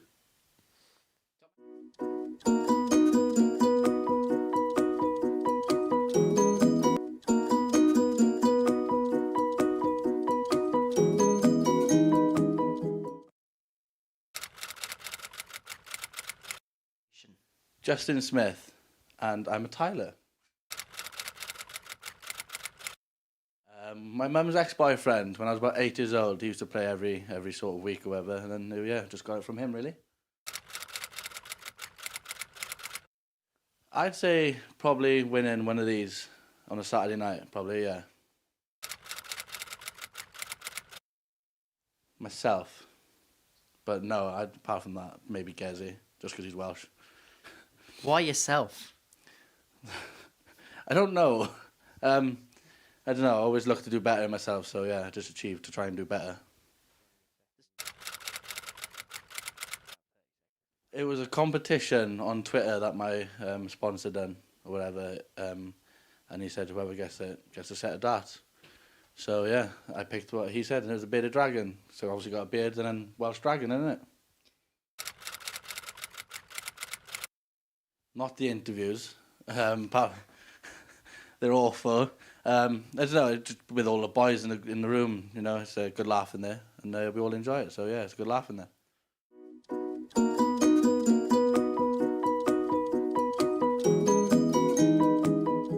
God bless those darts players. Let's put them back in their natural habitat, shall we? They're back on the stage, ready to throw some arrows, and the winner will take on Daryl Pilgrim in tonight's final. It is Dom Taylor against Justin Smith for the right to face Pilgrim in the final. And talking through the reaction, it's Henry Deacon and Glenn Durrant. Yeah, thank you very much, Chris, but that's a new one for me. Who is your darting idol? Me. Well, that's confidence of a man. They're having a laugh and a joke on there, and if they can produce anything like they did yesterday, what an amazing game, Henry Deacon. Well, it still doesn't even compare maybe in the top 3 games of the week, though, how good it was. They shared 8 maximums, 5-3 in the favour of Justin Smith. Both players averaging way in excess of a ton. Dom Taylor, 104.96, 107.62 for Smith. It was a 4-2 victory for the Bearded Dragon, who went on to hit all 4 of the double attempts that he had in that particular match. Dom Taylor, 25-year-old from Bristol, looking to add the Super Series title to the Development Tour win, which he's picked up previously in his career, up against the 26-year-old Justin Smith. And the man from Cardigan will be hoping he won't be getting his coat by the end of this one. Game on. Yeah, it's a real little and large, this one. And what's really interesting is that Justin Smith was 3-0 down against the same name of Charlie Large. It looked like he was going out. He kept his composure, kept himself together, and it was an amazing comeback to win the match 4-3, which sees him here right now. And did tell us in the interview straight after that he was here to win it. Well, he's got a very, very tough passage to do that. To beat Dom Taylor's one thing, and sat waiting is Daryl Pilgrim. I do have to say, though, in that VT, I'm rather glad that Justin Smith cleared up the reasons behind his nickname. He has a beard and he's Welsh. I'm glad that we've got to the bottom of that all-conspicuous Angela Lansbury type puzzle. Very insightful. Top-tier interviewing skills. 44. One of these days you're going to realise it's not about you. Well, having a look at how the odds compilers place the 2 players on the bookmakers' exchanges. Dom Taylor goes off as the favourite at 4-7. Justin Smith, the outsider, at 5-4. But it is Smith who has experience of picking up the jackpot on a Saturday night. He did so in week 3 of Series 2. He beat Martin Adams in that particular final. In fact, it was a week littered with star name quality. You had to get through a group which featured both Robert Thornton and Thibaut Tricol. Tommy required 138.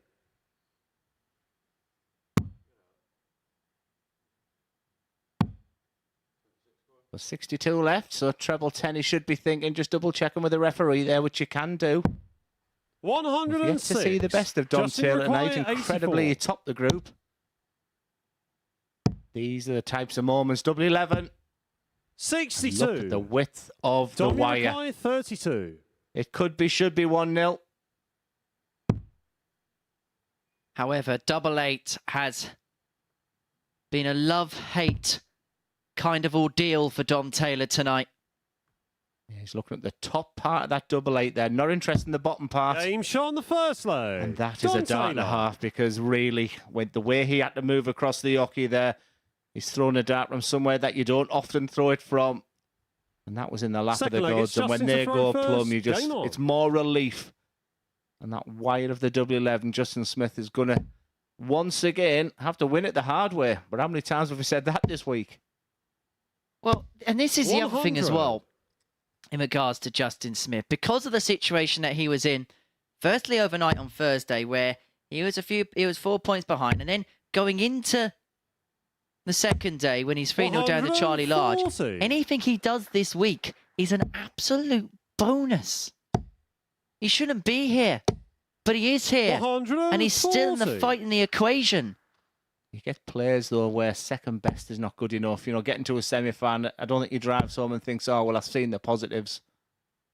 139. I think we've got 3 players left in this competition where it's win or bust. That's all they're here for. They're here for the prize, and a hefty prize it is. 100. It's £5,000 and a place on the most royal of red carpet occasions. And the way he bent over there, I think you need some new underpants.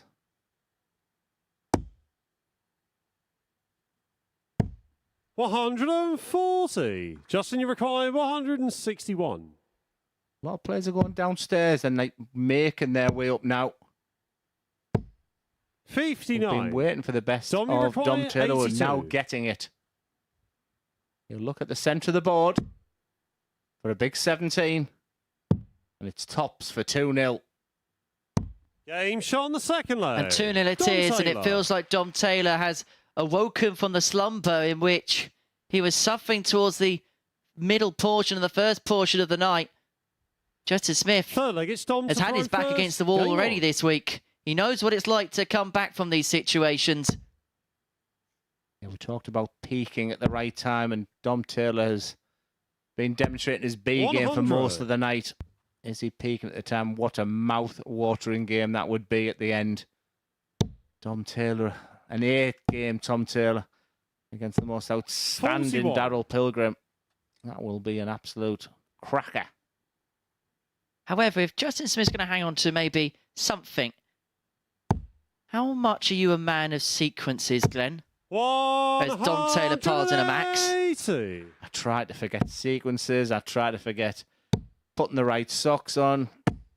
60. Over the course of Dom Taylor's last 5 matches, it has been win-loss, win-loss, win-loss. His last game, of course, was that 4-2 victory against Denny Odakolta, although the way that he's going here, he may be 60. bucking that particular trend. I might have to buck your ego as well, because you did say Darrell Pilgrim v Dom Taylor final Saturday night. See, this is expert analysis, Dom, Glenn. 161. 161, 6 starts from here. I doth one's cap. I like Bullseye on there, but he's going downstairs. 99. Bullseye would have left a 56 or a 2-darter. Again, the board management of these players have been fabulous. Needs the ball. 105. Dom, you require 62. Typical of Smith if he misses here. Double 16 for 3-0, and Dom Taylor is having a look and seeing what kind of portion of the bed can he find. He can find enough. Dom Taylor. That could well be dart of the week. Same as the double 8 Henry as well. He saw the top part of that double. Fourth leg, it's Justin to throw Smith first. just looks a little bit Game resigned to defeat now. It's going to be tough to come back to Dom, who looks across to his family, his partner.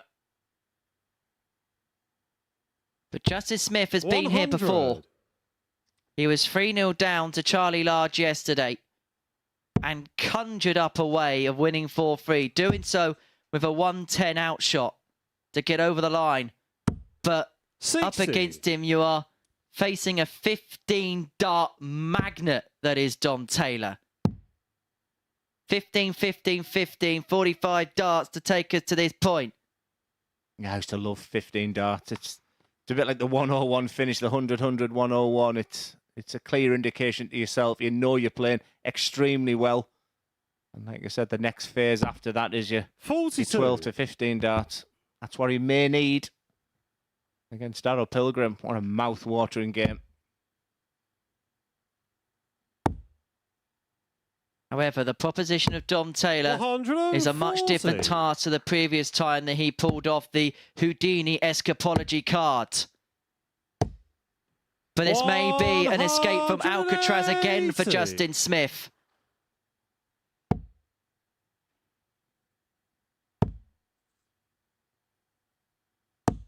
$140.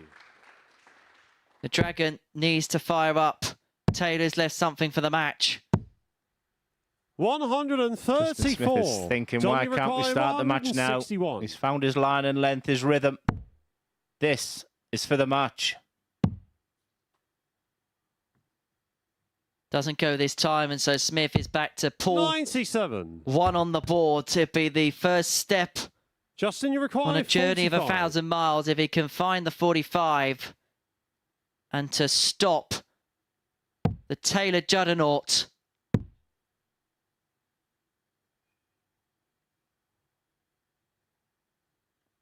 He knows how big this dart is.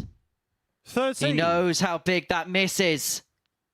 Justin Smith has been absolutely 64. magnificent to get himself into this position. He said he was going to win it, but he's walked into something very, very special.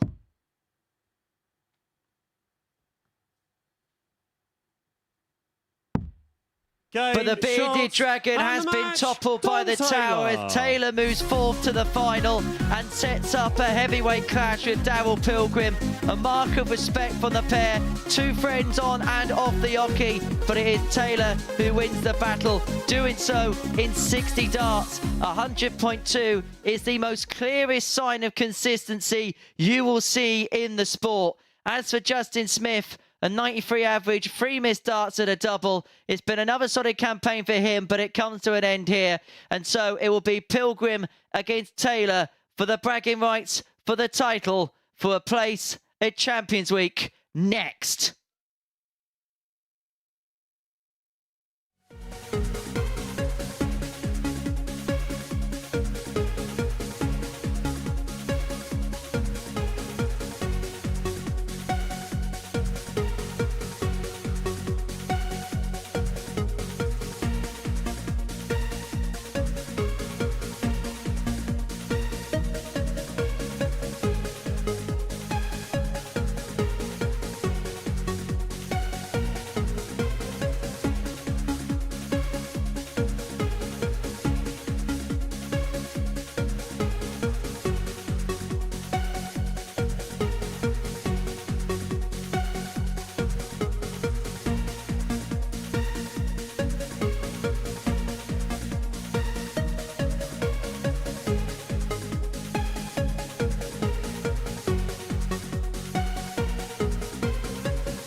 Hi there, welcome back to the MODUS Super Series on this Saturday night. It's finals night, and the final is all set. It is Daryl Pilgrim, the player of the week. He takes on Dom Taylor at the Tower. Glenn Durrant has been with us all week. Glenn, first of all, we'll have a reflection on this evening. We'll do that by talking through the results from tonight. Pilgrim, well, it hasn't been perfect tonight, but he's still keeps winning. Yeah, he's made it look relatively easy in a very, very tough Group 1. When I saw the names, and I thought that's going to be very tough, and it was Scott Taylor that didn't qualify, but Daryl Pilgrim, I thought, did a superb job. And he won against Alder Coulter in the semi-finals. Dom Taylor 4-0 against Justin Smith. In the end, Smith kept giving himself work to do this week, and he just ran out of the opportunity to find a way out of it. Yeah, I think the most bizarre thing was Dom Taylor topping Group 2 because he was far from his best, but he really began to show his real immense talent that he has in that semi-final there.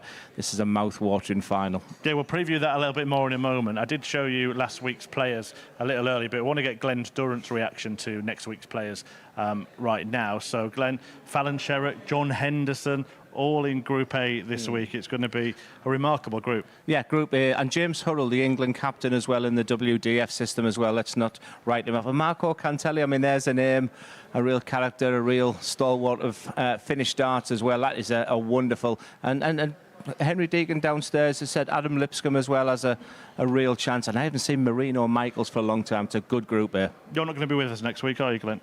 No, I'm not here next week, so I won't be doing any predictions. Well, I won't ask you for any predictions because, quite frankly, you're rubbish at them, aren't you, Glenn? So we'll move swiftly. In fact, you have been saying Taylor all week, haven't you? So I'll give you that one. Yeah, but I had a 1 in 2 chance of getting that right. And still got it wrong, yeah, true. Right, earlier this week, Daryl Pilgrim had the day of his darting life. Well, Pilgrim's done everything this week, hasn't he? You wouldn't know if he was 3-1 up or down, and that's a real testament to his character. And that's 5 180s. Wow, and wow again. I just make it 6, Daryl. Staggering. Most important dart on a 9-darter for me. He's on for it.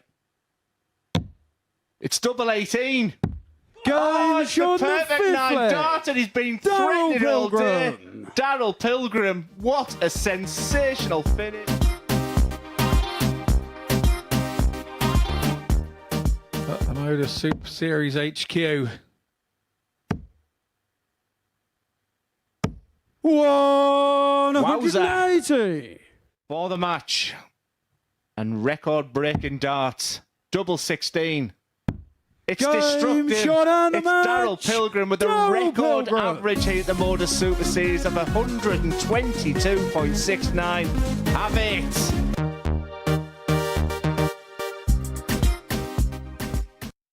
Have it, yeah. What a spell of darts that was from Daryl Pilgrim. All in the space of half an hour as well. Have you ever had half an hour like that? Have I? Yeah, but I did. I'm certainly not witnessing it like that. It was and half an hour you'll never forget. And that's the confidence that breeds winning as well. And he'll be using every sinew of effort now for this pending final. Can reveal that. I mean, you have mentioned it in commentary 17 times now, but Glenn Durrant himself did hit a 9-darter on that stage practicing earlier in the week. But let's talk about Tuesday, because it was one of the most remarkable days in Super Series history, wasn't it? Yeah, exactly the line I was probably going to say myself. It was remarkable, and just the excitement with a mic in your hands and watching someone just at ease with the game and in real full flow and enjoying the moment, but at the same time keeping calm and composed. It was sensational, and just look at those numbers there. An absolutely sensational day of darts. Yeah, new record in that losing average. 118.88. That was actually the highest average, winning or losing at that point. And then in his next game, he does the 122.69. Had the 9-darter against Scott Taylor. It just was a day to remember. And by the way, you can watch that entire session on our MODUS Super Series YouTube channel. In fact, tomorrow, a premiere interview with Daryl Pilgrim from the morning after that remarkable achievement will be going online. So make sure that you are subscribed to the MODUS Super Series YouTube channel to see that kind of content. Right, we've talked a lot about Daryl Pilgrim, and rightly so, but we should talk about Taylor, shouldn't we? Because he's produced some demonic darts himself. He's an exceptional player, and again, very similar to Daryl Pilgrim, comes here with a big reputation, and he's backed it up. He wasn't great in Group 2, but he got to the top, and that's just a testament of his qualities as well. He has the characteristics and the belief to go and do some damage. He won't be frightened of Daryl Pilgrim. I think it's an intriguing final. Yeah, he's thrown some really decent stuff this week, hasn't he, Taylor? And he's managed to pull it out under pressure as well. Yeah, he's got that. It's a great attribute to have, and like I said, he's had his woes around here, and he just seems to find the doubles just when he needs them most, and you can see him moving across the yockey here. And there's not much to aim for at the top of that double 16, and bang, when they go in, they feel good. Was that a surprise for you, for him to do it 4-0?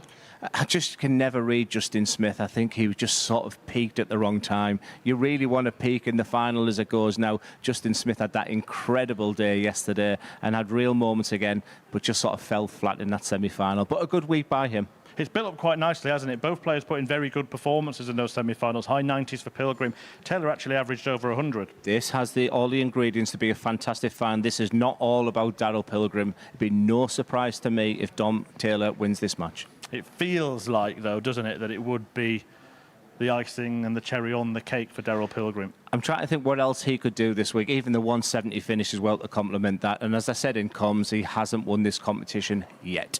But there are no fairy tales in sport. He still has to go and win the match. And Dom Taylor seems to be, pardon the pun, growing into finals night. So Glenn Durran is going to head downstairs to join Henry Deacon and talk you through the Week 2 final. Thank you very much, Chris. Is it going to be the ending of the Cinderella story for Daryl Pilgrim? It has been a week like no other. This time last week, he was picking up a Challenge Tour title. He came in as the favourite to pick up the win here at the Live Lounge this week, and he's played the darts the like of which we've never seen before. But this man, Dom Taylor, came in with high expectations, came in as one of the fancy throwers to take on Pilgrim and to possibly depose him on what would be a hat-trick of Champions Week appearances. Matt Clark last week became the first player to make it a hat-trick in the biggest week we have here. Daryl Pilgrim, with success, will join him by claiming such an honour. It's a first meeting between the pair this week. Pilgrim winning Group A on Wednesday. First leg. By the time he was through, Dom Taylor didn't even throw a dart this week. And now they find themselves in the final for a spot on the biggest red carpet that we have. The carpet's yellow. 60. But to be fair, you called this. And the first start, 9:30 AM on Monday. It's been an unbelievable week. And we're now right at the conclusion. 140. City with excitement, just like everyone in that crowd is. Everybody watching us right now on Sporty Stuff TV. And don't be surprised if this guy really produces his best now. We're expecting big things from him over the next decade. This would be a sound foundation on a world to build. Now, there's only one previous meeting between the pair, recorded at least anyway, which we can 99. look at as a potential guide. It was on the Challenge Tour earlier this year. It was Challenge Tour 6 in Hildesheim in Germany. Dom Taylor won that particular match by 5 legs to 2. He raced into a 3-0 lead with legs of 14, 13, 13. In fact, it was a high-quality affair. The worst leg of the match was a 16. But it was Taylor that went on to prevail over Pilgrim. Is that going to be the case tonight? Or is this man going to basically complete as perfect a week as perfect can be? Well, Pilgrim's quite simply come out the traps, and Dom Taylor's traps hasn't opened. 60. Daryl, you require 122. 60, 60, 60 and 58, but Dom Taylor is not going to beat this guy. Sensible play, but misses the 25, but wonderful setup play. 82. He's a dart away from 1-0. And like I said, the only thing I can sort of give a parallel to, Henry, is the fact that when I would go to a lakeside, not really any BDO competition for a couple of years, 58. the expectation of being a heavy favourite. 40. I think he's handled that fantastically well. And it's a wonderful characteristic to have to the rest of the successes he's having this week. The same process is going through. Phantom dart. Second leg, it's Daryl to throw and first. Then back through the process. The Rolls Royce throw, we called it. No sign of tension still. Very little body movement. Big pull back to the face. 125. And then the release of the dart. And when he gets it right, he's as good as anything. Very different to Dom. He'll bring his dart back and he'll pause at the face, as you can see there. He's actually visualising where he wants the dart 87. to go. So 2 totally different throws. And Daryl Pilgrim, if you're going to beat him, you're going to have to do it in 5 hits or less. in all the legs that he's played this 95. evening. He is all the legs he's won this evening, which now amounts to 13. Only 2 of them have been above the 15 range. Meanwhile, for Dom Taylor, he was the picture of consistency when it came to 15s, because it took him 56. 60 darts, 100.2 average to dismiss of Smith by 4 legs to 0. In terms of the doubling, I wouldn't read too much into it, because yes, Pilgrim was 4 out of 10 on the doubles. We may read it later on in the game, because the 6 darts he did miss at double were darts for the match. Taylor was 50% on the outer ring, and it looks like the double 16 and double 8, which was causing him troubles early on in the evening, came to help in the semi-finals. The issue he's got 60. now is he cannot find a score for love nor money. 40-odd points difference in the averages. There's only 97. one player playing darts right now. And one player searching. He looked really good backstage, Dom. I think he was delighted with the big victory over Justin Smith. I expected this to be a real tight game. 85. Right now, Pilgrim Pilgrim is dominating. Pilgrim's pacing clear. He's going to get another crack at the 1-2-6 upon his next turn. 62 left. Looking for treble 10 74. to leave himself double 16. Taylor can only hit and hope.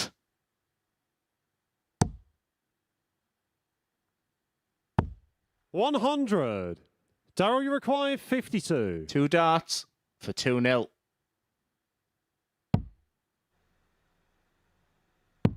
Game shot on the second leg. Double 16 is sank for 2-0 to Daryl Pilgrim. 30 darts for the first 2 legs. Third leg, it's Dom to throw first. Game on. It's feeling very one-sided at the minute. But he has the darts. Just has to think. Just hold your own throw. 98. If you panic, you lose 4-0. If you keep the belief and just think about the prize you're playing for right now. Every amateur player in the country would love to be in the position of these 2 right now. So he has to appreciate as he stands there now, because he's such a brilliant player. So if we're all in agreement that Luke Littler is top of the MODUS Super Series pound-for-pound 60. ranking list, where does Daryl Pilgrim compare? I mean, that's the question I think I should be asking you. I mean, you're the one who really sees, and it's a compliment to you, is what I'm trying to say there. I'm not putting you on the spot or anything. 99. I get to see people a lot less, but I've been super impressed with Daryl Pilgrim. Totally exceeded my expectations. I looked at the bookies odds at the beginning. He was a heavy favourite then. 59. But I've just sat back, and he's a kind of name that the next challenger, I'll be following his career now. At Q School, I'll be seeing how he's doing, because he has all the components, all the skills that you need. He feels very calm, very assured. I think he's dedicated with his practice. It's over to him now.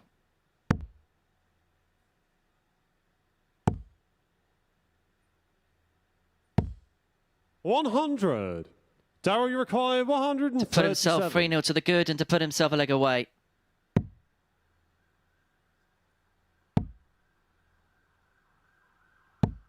Tops upon his 97. return. He has to stay respectful for the dartboard, because a little shake of the head because he didn't hit a double top. He's making this game look very simple, and he's making a very good opponent look ordinary. 100. Daryl, you require 40. The average is in excess of 104.5. He hasn't missed a dart at double yet. And that trend continues as he makes it 3-0. And he's a leg away now, Daryl Pilgrim, from the finishing post, and to become only the second player in Super Series history to make it through to 3 Champions Weeks after Matt Clark last week. 58.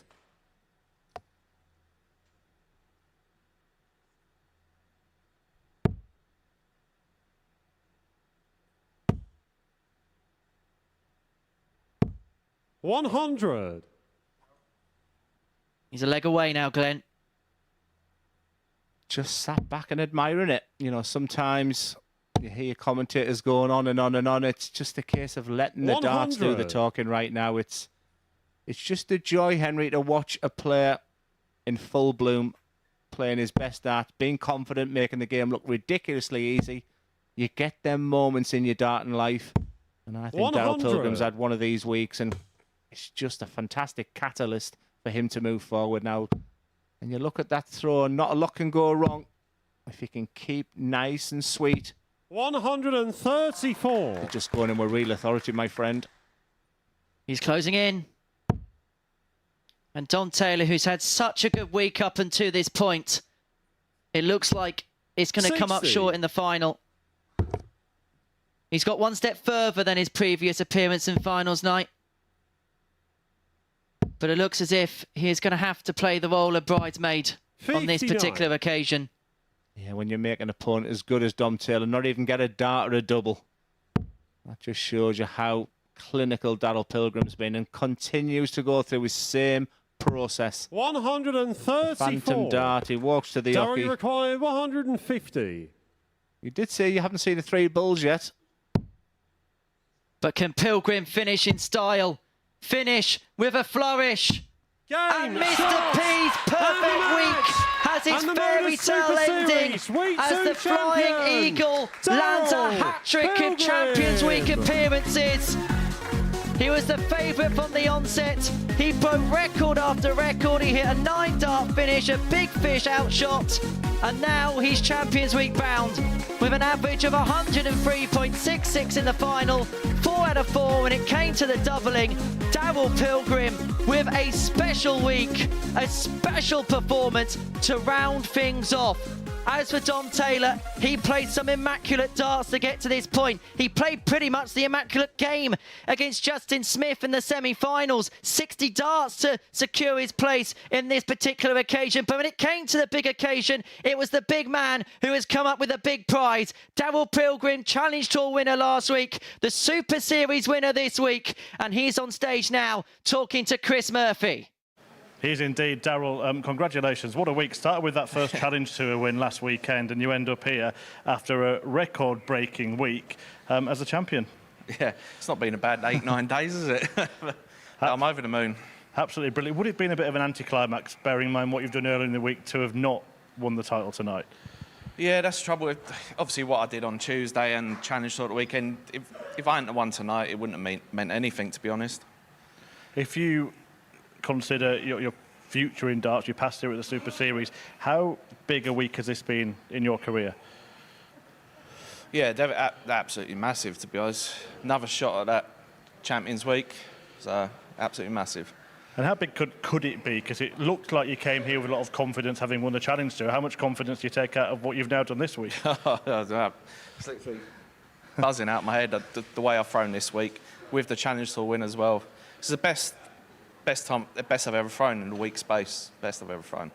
Just talk to us about Tuesday for a moment before we ask you a few more questions on tonight, because in the space of half an hour, you broke the record, hit a 9-darter, actually lost that match, and then smashed your own record for the highest average here at the Super Series. In fact, the highest average anywhere this year. Yeah, I was actually, if I hadn't hit a 9-darter in that game that I lost, I would have been absolutely fuming, but it kind of took the edge off it, and then going into the next game so quick, it just carried on flowing. And how have you been able to kind of keep your feet on the ground to make sure that you got the job done in the end? A bit of experience, to be honest. I know every game's different, every day's different. You can throw fantastic one day, next day, then nothing. Right, there is one more moment that you need. You've got a nice £5,000 heading into your bank account, but there's also a trophy to come. And to present that trophy, ladies and gentlemen, please welcome former Premier League champion Glenn Durrant. Just take that.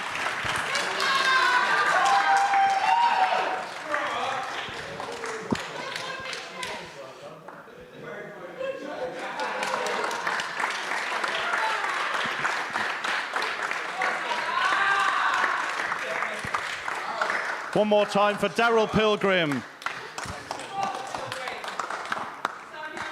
Daryl, you can take that away. I'm going to have a chat with Glenn to finish the night. Well done. Glenn, I mean, it's quite fitting, isn't it, that this man, Mr. P, Mr. Perfect this week, is the champion. Yeah, perfect Pilgrim in Pompey. It's not the easiest thing to say, but he made the game look so ridiculously easy this week. A deserved winner, another beautiful interview there. He feels like his feet are on the ground and didn't get overexcited this week. A one-sided final, just the perfect week for Daryl. He's just having an embrace with Dom Taylor down there. took him apart in the final, didn't he? Yeah, surprising. I honestly, genuinely thought it was going to be a very, very close final. Dom Taylor's a name that people are going to see for many, many years. He's just in his infancy, but this type of title, getting into Champions Week and do things for dart players, Daryl Pilgrim, though, is on the up. Last 2 weeks as well, 2 players that have been to Champions Week twice before, and they've done it again. There are some players who just seem to know how to win on this stage. And I think there's lots of players. I think it's horses for courses. As a dart player, I would walk into a venue where I've had success before. Honestly. And you just get there and players are doing the Matt Clark, they don't panic when they're losing, they don't get too excited when they win, and he's used his time well in between winning a group here. It was a joy to watch, you know, as a commentator now, my new role of what I'm doing. That was just fantastic to see the big smile on his face, his family. And he's got everything, a silky, smooth, Rolls-Royce throw, great attitude, wonderful characteristics. Remember the name, Daryl Pilgrim. And the last Champions Week, Glenn, finally, Luke Littler came in, the defending champion, had that aura of invincibility. Do you think Pilgrim could come into this next Champions Week with an air of that as well? He's got something very, very special. Luke Littler is a one in a generation. I mean, he is something very, very special. For Daryl Pilgrim, I'll just get back, get out the limelight, just keep practicing hard, doing what you're doing right now, keep improving, get to the next challenge tour. Imagine McHugh School as well, but before that he'll be here for the Champions Week. Don't write him off. I think he's got one hell of a chance. He certainly has. Well, it has been a week that really did belong to one player at the Super Series. It all starts again on Monday for week 3 to see who can join Pilgrim and Matt Clark at Champions Week. Fallon Sherrock and John Henderson amongst the lineup, kicking off on Monday from 9:30 a.m. on Sporty Stuff TV. But this week belonged to Mr. P, Mr. Perfect, a record-breaking average, a 9-dart finish, and he walked away with the title. Here is to Daryl Pilgrim.